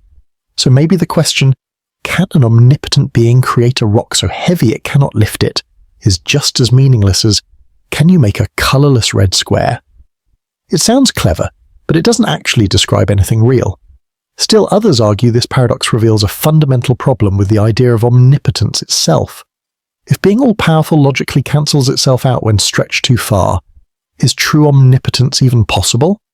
Or is it a concept humans invented that can't actually work in practice? This idea pops up not just in religion, but in pop culture too. Think of superhero stories. A character with unlimited power usually ends up facing moral or existential dilemmas. The writers know that absolute power without limits becomes boring or paradoxical. That's why even godlike characters often have rules they must follow, or weaknesses built into their power. Now, let's look at how Thomas Aquinas, a 13th century philosopher, tackled this. He believed that God could do anything that was possible, but that impossibilities like this rock paradox don't fall under the category of things at all. In other words, logical contradictions are nothing, not things that require power to do or not do in modern terms. Some say that asking whether an omnipotent being can limit itself is like asking if infinity can be smaller than itself. It's a conceptual trap, a puzzle born from bending language until it snaps. But here's the real twist. Maybe the value of the paradox of the stone isn't in solving it at all. Maybe it's in sitting with the discomfort, in wondering, in letting the limits of logic and language gently break the illusion of certainty. Because, in a way, paradoxes like this are a kind of mental yoga. They stretch the boundaries of what we think we know. They remind us that reality, logic, and existence itself are deeper and stranger than we often give them credit for. So as you drift off to sleep, perhaps the question isn't whether the stone can be lifted, or even if it can be made. Maybe the real question is, why do we love these unanswerable questions so much? And what do they tell us, not about God's stones, but about ourselves? The Abilene Paradox. Let's take a little trip to a hot summer day in Texas. A family is sitting on a porch sipping lemonade, trying to survive the heat. Out of nowhere, someone suggests, let's drive to Abilene for dinner. It's 53 miles away, dusty, and not exactly anyone's idea of fun, but everyone agrees. Hours later, after a miserable journey and a bad meal, someone finally speaks up. I didn't really want to go. Then another chimes in, me neither. Turns out no one actually wanted to go to Abilene. They all just thought the others did. Welcome to the Abilene Paradox, a paradox of mismanaged agreement, where people collectively decide on a course of action that no one truly wants, just to avoid conflict or rejection. It's not about disagreement, it's about false agreement, and it's more common than we think. This paradox was first introduced by the management expert Jerry B. Harvey in 1974. He used this fictional story of a trip to Abilene to show how miscommunication and fear of rocking the boat can lead to collective decisions that make everyone unhappy. It's not just a story about a dinner trip, it's a mirror held up to offices, families, governments, and even friendships. So why do we do it? Why do we agree to things we don't want? At the core of the Abilene Paradox is social conformity. We're wired to fit in, to avoid conflict, to not be the one person who disrupts the group. We assume others know better, or that they genuinely want something we don't, and so we stay quiet. We nod, we comply. But here's the kicker. Everyone else might be doing the exact same thing. Everyone might be pretending to want something out of fear that you actually want it. So you end up with a group of people, all silently suffering, believing they're the only one who doesn't want to go to Abilene. Lean. Think of all the meetings you've sat in where a terrible idea was presented, and everyone agreed to it. Maybe you thought, surely someone will speak up, but no one does. That's the paradox in motion. In politics, it can lead to policies that no one is enthusiastic about. In families, it can cause vacations no one enjoys. In relationships, it can result in major life decisions built on assumptions, not honesty, and the longer it goes on, the more damage it does. People start to feel resentful, misheard, even betrayed, despite the fact that no one ever expressed a true opinion. Teams break down, relationships erode, trust disappears. But here's the twist. The solution is surprisingly simple. Speak up. Not in an aggressive, confrontational way, but honestly. If just one person had said, I'm not really up for Abilene, others might have opened up too. That one voice can disrupt the cycle. Of course, speaking up requires psychological safety. If people fear punishment or ridicule for dissenting, they won't. That's why good leaders, friends, and partners create environments where disagreement isn't just allowed, it's welcomed. Where asking her, does anyone really want to do this, is not a threat but a moment of clarity. Sometimes you don't need consensus. You need truth. The Abilene Paradox isn't about poor decision-making skills. It's about communication, trust, and courage. It teaches us that silence doesn't equal agreement, that politeness can sometimes lead us into misery, that the desire to avoid conflict can create conflict later. The next time someone suggests an idea that doesn't sit right with you, pause, ask yourself, do I actually want this, or am I just assuming everyone else does? And if the answer is no, be the brave one. You might just save everyone a trip to Abilene, because in the end, no one really wanted to go. Buridan's Bridge. The paradox of the truth-telling. Philosopher. Imagine a quiet river cutting through a medieval town, There's a narrow stone bridge crossing that river, and on it, a philosopher stands, cool, composed, deep in thought. Across from him stands a man who wants to cross. Simple enough, right? But here's where the calm breaks and your brain starts to twist. This is the setting of Buridan's Bridge, a classic paradox of logic that wraps itself around a single sentence, looping through reason until it unravels itself. It's named after Jean Buridan, a 14th century French philosopher who liked to pose problems that didn't have clear answers. This one, it's as slippery as the river below. The story goes like this. Socrates wants to cross the bridge, but Plato, the gatekeeper, isn't about to let him go freely. Plato lays down a rule. You may only cross if you tell me a true statement. If you tell me a lie, I will throw you into the water. So Socrates, ever clever, replies, you will throw me into the water. Now Plato is stuck. Let's break down why. If Socrates is telling the truth, then Plato should throw him in. But that would make Socrates' statement true, so he deserves to cross. But if Plato does throw him in, that confirms Socrates was telling the truth, which means he shouldn't be punished. But if he lets Socrates cross, then the statement you will throw me into the water becomes false. That means Socrates lied, so he should be thrown in. But wait, if he lied, he shouldn't be allowed to cross and he should be thrown in. But throwing him in would make the lie come true, which would make it not a lie. And around we go. This paradox is a tightrope walk between semantics, logic, and contradiction. It's not just about who goes where, it's about whether a statement can be evaluated when its outcome determines its truth. The paradox hinges on what's called a self-referential conditional. That's a fancy way of saying the truth of the sentence depends on what happens next, and what happens next depends on the truth of the sentence. Like a snake eating its own tail, it feeds itself into infinity. So what does this tell us?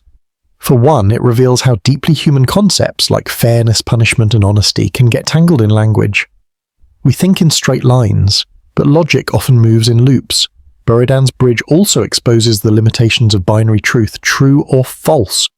We love the clarity of yes or no, but here we meet a sentence that seems to defy both categories. It sits in a logical grey zone, neither fully true nor fully false, just suspended, like Socrates, standing on the bridge, waiting. There have been attempts to solve it.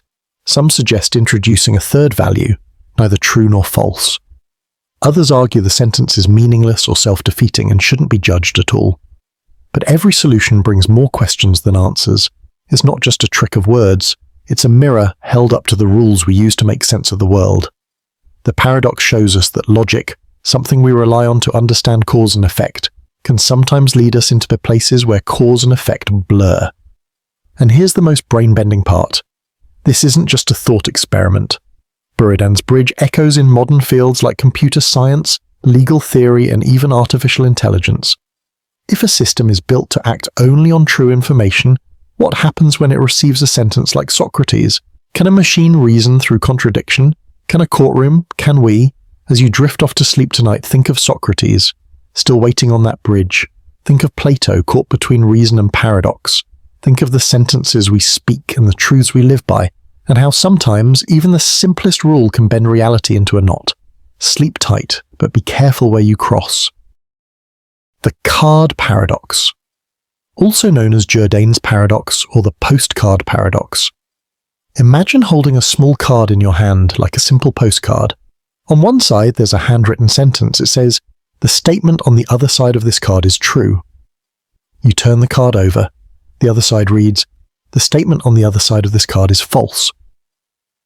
At first, it seems like a playful trick, maybe even a riddle, but as soon as you try to figure out which side is telling the truth, your sense of logic begins to unravel. Let's call the front sentence statement A and the back sentence statement B. Statement A says, "The statement on the other side of this card is true." Statement B says, "The statement on the other side of this card is false." Now let's move through the logic slowly and gently. If statement A is true, then statement B must also be true because A says so. But if B is true and B says that A is false, then A must be false. So A being true would mean A is false. That's a contradiction. Now let's try the other way. If statement A is false, that means B is not true, so B must be false. But if B is false, then the statement A is false is a lie, so A must be true. Again, we're stuck. A being false leads back to A being true. Another contradiction. No matter how you approach it, the logic keeps spinning. The more you try to make sense of it, the more the lines between truth and falsehood blur.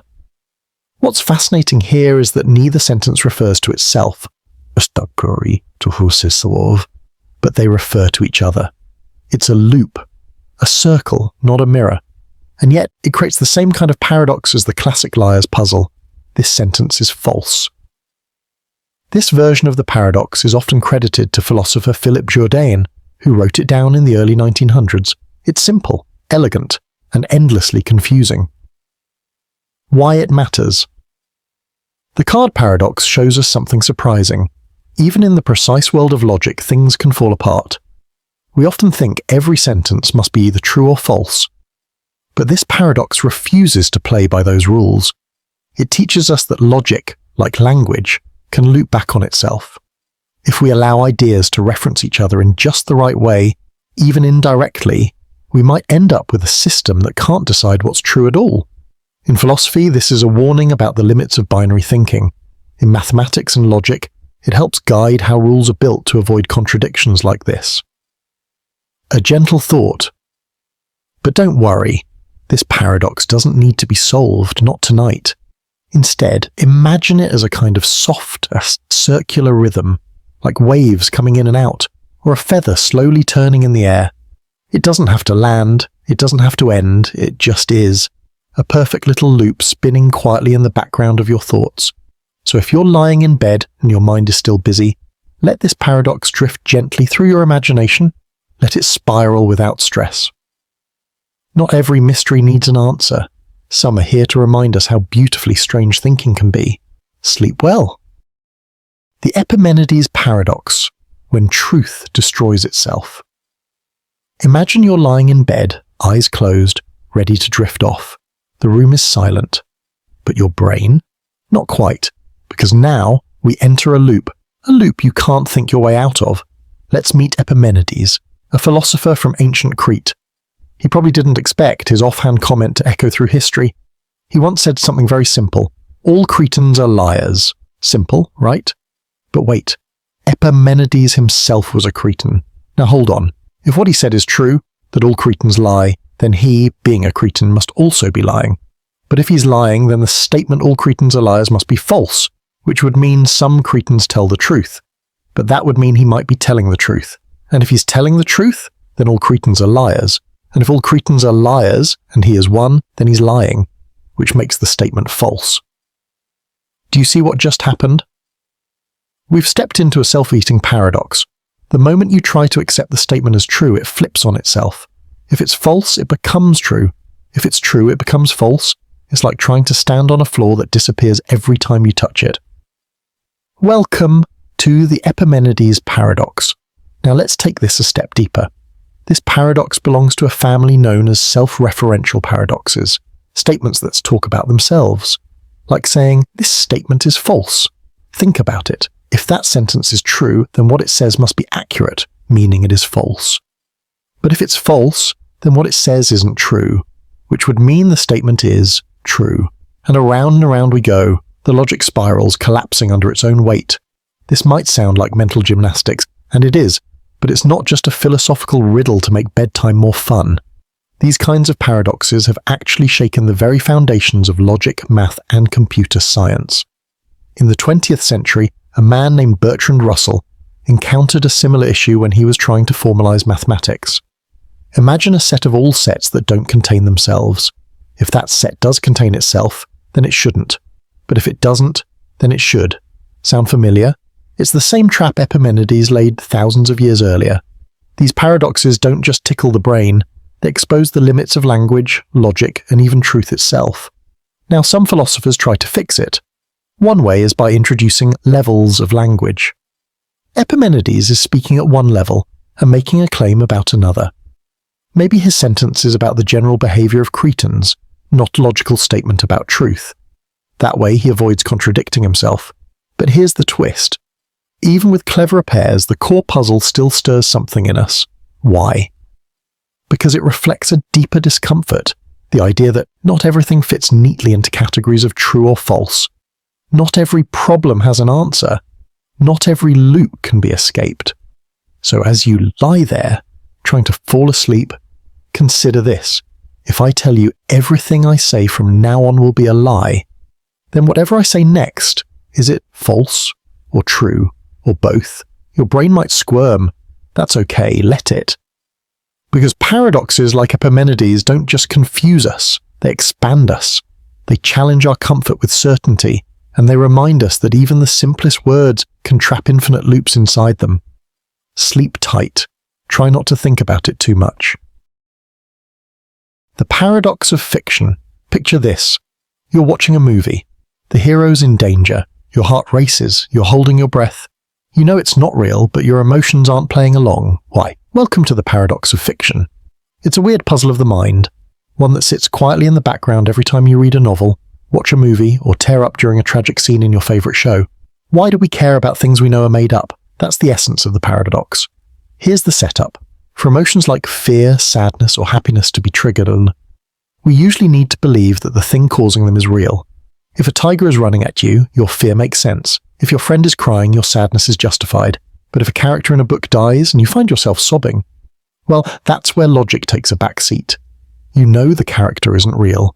You know the story is made up. And yet your heart aches. You cry. You feel genuine grief. That's the paradox.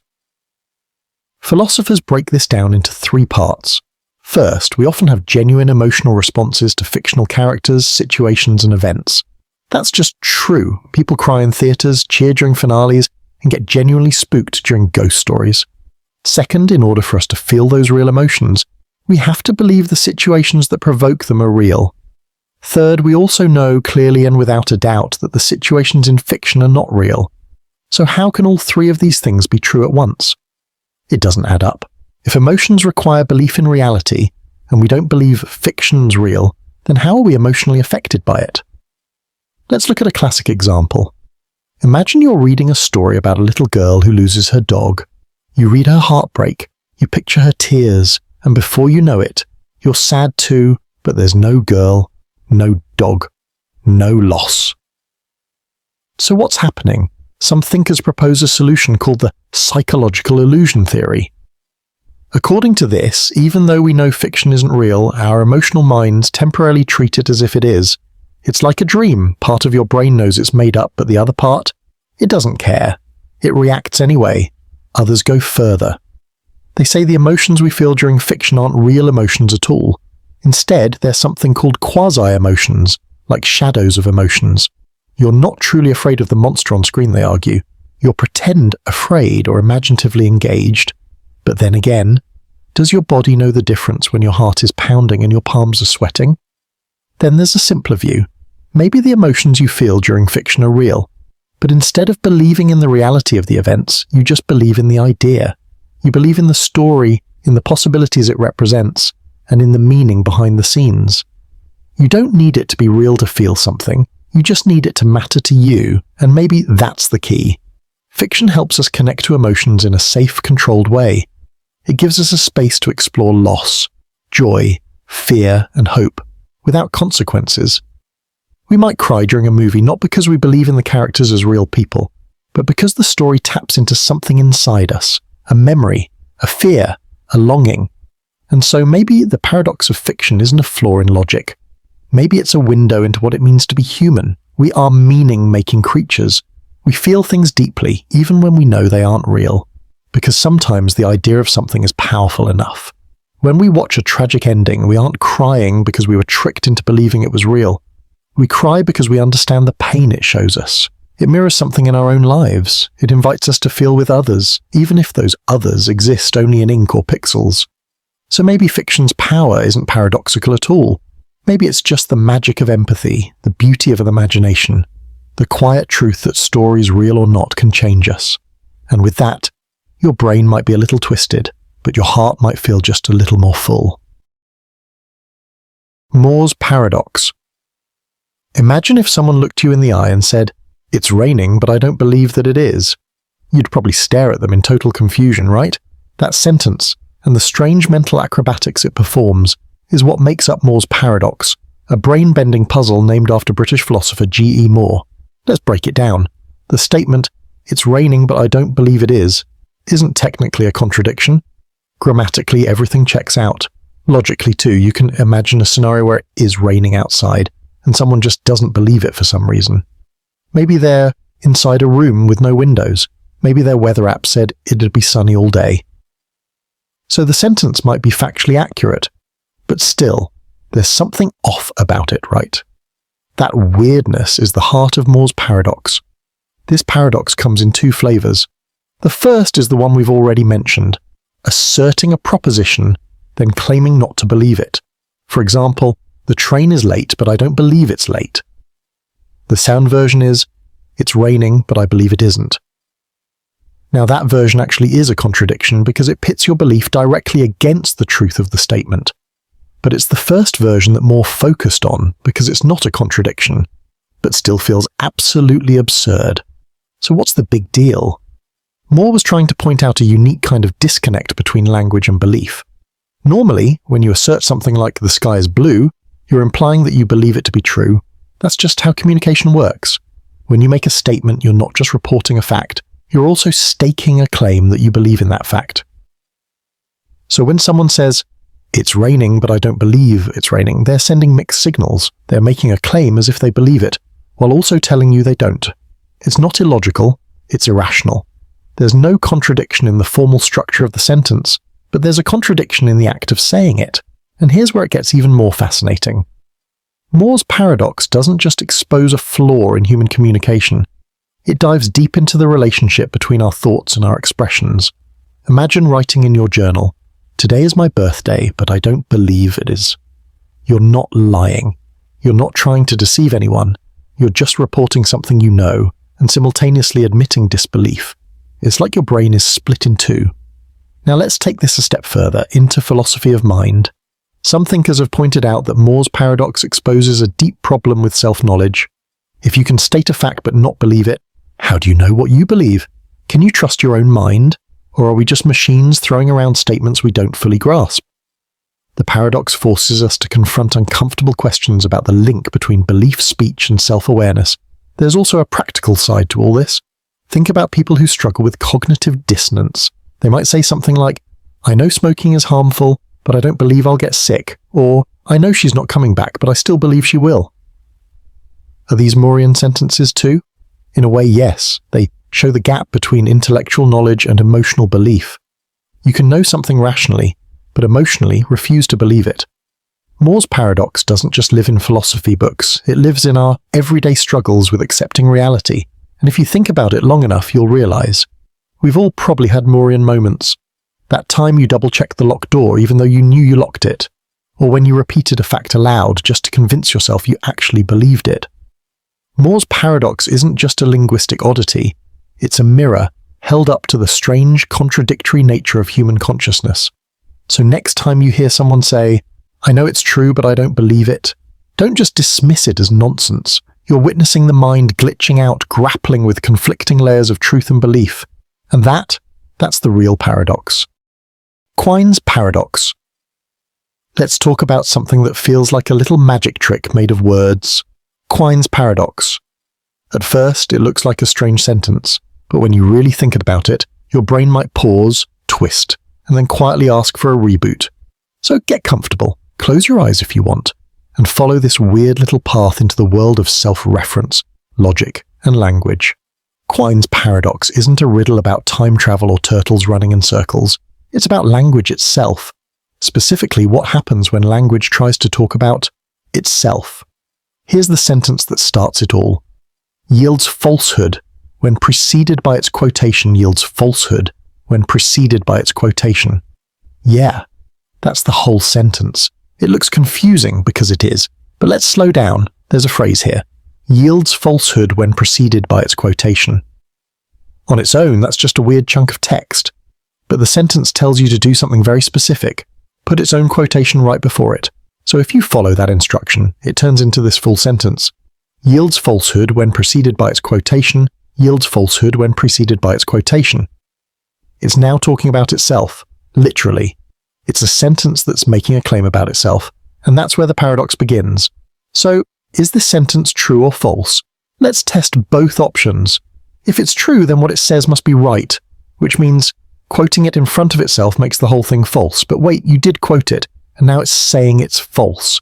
So even if it's true, it's false? Okay, try the other side. If it's false, then what it says isn't true. So quoting it doesn't create a false sentence.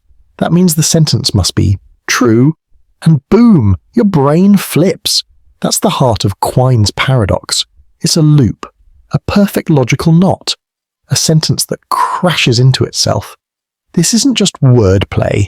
It exposes a real problem with self-reference. When something tries to describe itself from the inside, it's like holding a mirror up to another mirror.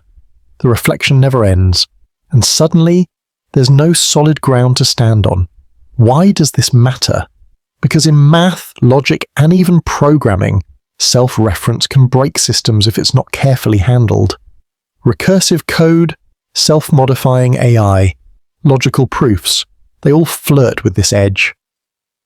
Quine's paradox is named after the philosopher Willard Van Orman Quine, who showed how even simple statements can cause complex breakdowns if they try to describe themselves. It's a close cousin to the liar paradox. This sentence is false, or Russell's paradox, which questions if a set can contain itself. They all twist logic like a Mobius strip, turning inward until there's no clear beginning or end. And just like those paradoxes, this one doesn't have a clean answer. It doesn't fail because it's wrong, it fails because it loops too perfectly. So tonight, as your thoughts start to wander, ask yourself, what else in life breaks when it tries to explain itself? Maybe it's not just logic. Maybe it's memory. Maybe it's identity. Maybe even dreams. And with that thought spiraling quietly in your mind, let yourself drift into the gentle mystery of sleep. The two envelopes paradox. Imagine this. You're sitting at a table, and in front of you are two envelopes. A mysterious figure, maybe a philosopher, maybe just a clever prankster, tells you this. One envelope contains twice as much money as the other, but I won't tell you which is which. The amounts could be anything, $10 and $20, $500 and $1,000, or something much larger. You choose one envelope, you hold it in your hands, it feels solid, heavy even, like it's worth something. But then comes the twist. Before you're allowed to open it, you're given a choice. Do you want to switch envelopes? At first, this feels like a coin flip. Why switch? You had a 50-50 chance from the beginning, right? But then your brain starts to do what it always does. It starts calculating. Let's suppose the envelope you picked contains X dollars. Since one envelope has twice as much as the other, there are only two possibilities. You pick the smaller amount, in which case the other envelope has 2x, or you pick the larger amount, meaning the other one has x divided by 2. Now let's try to calculate the expected value of switching. That's just the average of what you'd gain if you decide to switch. So here's the math. There's a 50% chance the other envelope has 2x, and a 50% chance it has x divided by 2. So, expected value. Take half of 2 times x, then add half of 1/2 of x. Now simplify that. Half of 2x is x, half of x2 is x divided by 4. So when you add those together, expected value.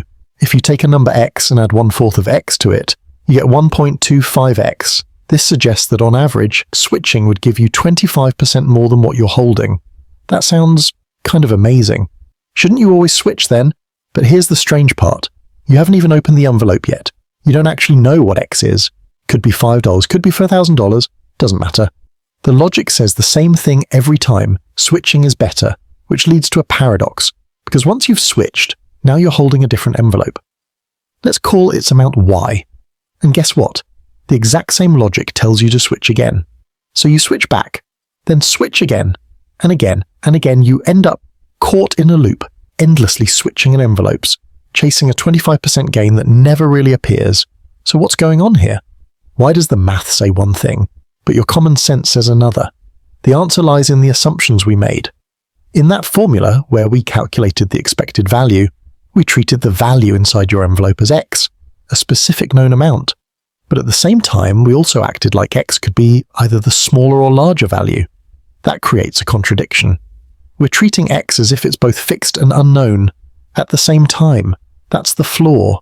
In reality, you don't know how the money was chosen in the first place. You don't know if it was $10 and $20, or $10,000 and $20,000, or something randomly picked from infinity. And once you bring infinite possibilities into play, the simple idea of a 50-50 chance becomes fuzzy. The math you relied on earlier starts to fall apart. So the paradox isn't in the envelopes themselves, it's in how we reason about them. We try to apply precise logic to a situation with hidden rules and incomplete information. That's what makes it fascinating. Because underneath it all, the two envelopes paradox isn't really about money. It's about decision-making, about how we handle uncertainty, and how easy it is to be fooled by logic that looks perfect, but isn't. So next time you're stuck in a loop, flipping between two choices, second-guessing yourself over and over, remember the envelopes. Sometimes the smarter move isn't to switch, it's to stop switching. Hilbert's Hotel Paradox. Imagine this. You're a tired traveller arriving at a grand hotel after a long journey. The lobby is glowing, the building looks elegant. The receptionist smiles and says, "Welcome." But then something strange happens. They tell you every room is already taken. Your heart sinks, but then they add, "Don't worry, we'll still find you a room." Wait, how is that possible? Welcome to Hilbert's Hotel, a strange thought experiment created by the mathematician David Hilbert. This hotel isn't real, but it's built around a real idea, infinity. And once you understand it, your view of numbers and logic might change forever. A hotel with infinite rooms. Hilbert's Hotel has a unique feature. It has room 1, room 2, room 3, and it keeps going forever. There is no last room. It's an infinite hotel. Now, imagine every single room is already full. There's a guest in room 1, a guest in room 2, and so on. You might think there's no space left, but this is where things get weird. A new guest arrives. The receptionist doesn't panic. They simply move the guest in room 1 to room 2 to room 3, room 3 to room 4. Every guest moves from room N to room N+1. This leaves room 1 empty, just in time for the new guest. It's not magic. It's infinity. Making room for more guests. Now imagine an entire bus arrives. Not just any bus. This one has an infinite number of passengers. Surely this breaks the system, right? Nope. The hotel staff has a plan. They move every current guest to room 2N. That means guest 1 goes to room 2, guest 2 to room 4, guest 3 to room 6. This leaves all the odd-numbered rooms empty. Forever. And that's another infinite set of rooms, ready for the guests from the bus. Infinity, it seems, can stretch. An infinity of buses. Now let's go further. Suppose an infinite number of buses show up, and each one is carrying an infinite number of guests. Now it's infinity times infinity. At this point, any normal hotel would break, any human mind might shut down, but Hilbert's Hotel isn't normal. There's a clever math trick called Cantor's pairing function. Using it, the staff can give each and every guest from every bus a unique room.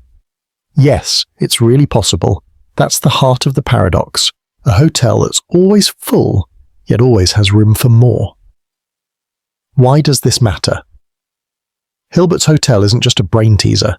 It's a powerful way to understand the strange world of infinity.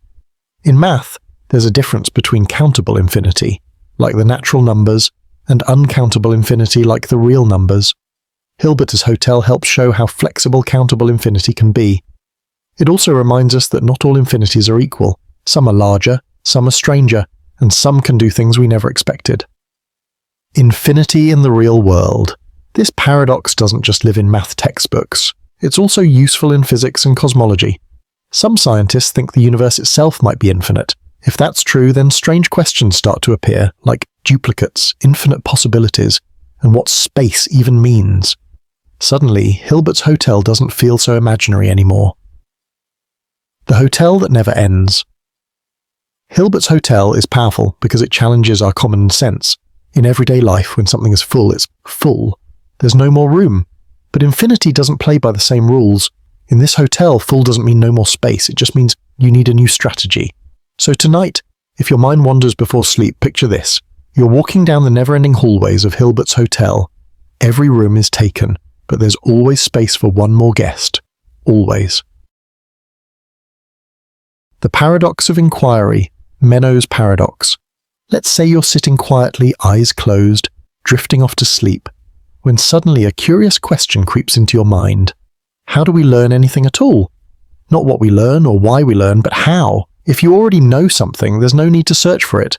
But if you don't know it, how would you even know where to begin? Welcome to Meno's paradox.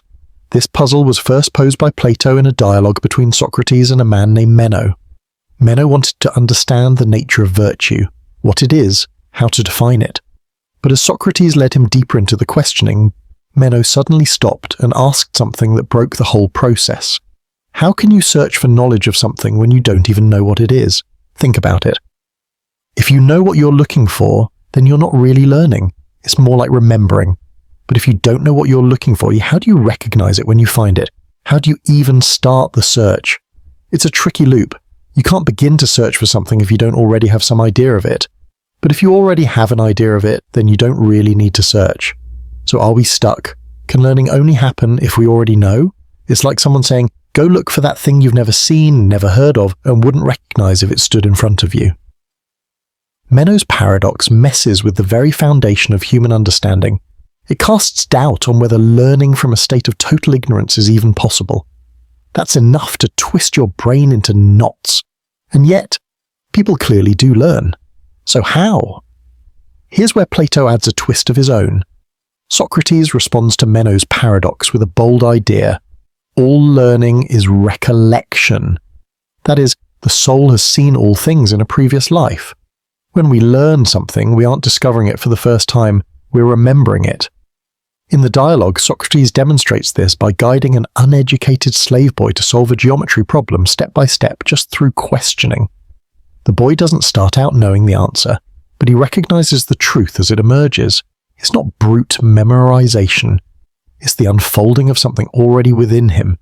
If this is true, then Meno's paradox isn't a dead end, it's a doorway. A prompt to remember what our soul already knows.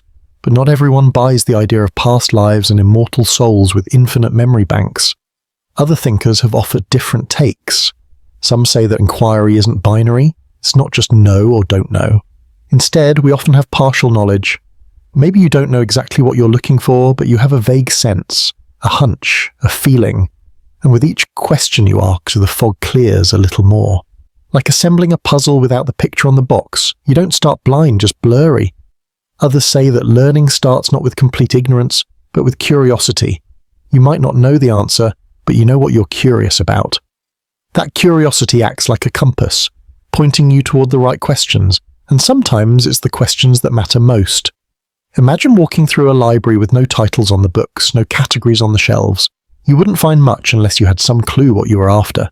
But if someone whispered a word, a theme, a name, you might just start pulling on threads. That's inquiry, not starting from nothing, but starting from wondering. So is Meno's paradox a real trap or a trick of the mind? Maybe it's less about proving we can't learn and more about showing how miraculous it is that we do. How often we leap from confusion to clarity, not through pure logic, but through questions, guesses, reflection, and a willingness to be wrong. And maybe that's the real lesson here. That even in the foggiest corners of thought, the act of asking a question is already a step into knowing. The brain's way of lighting a tiny candle in a vast dark cave. So the next time your mind wanders while you're half asleep, unsure about something, don't worry. You've already started the journey. And in some quiet corner of your mind, the answer might be waiting for you to simply remember.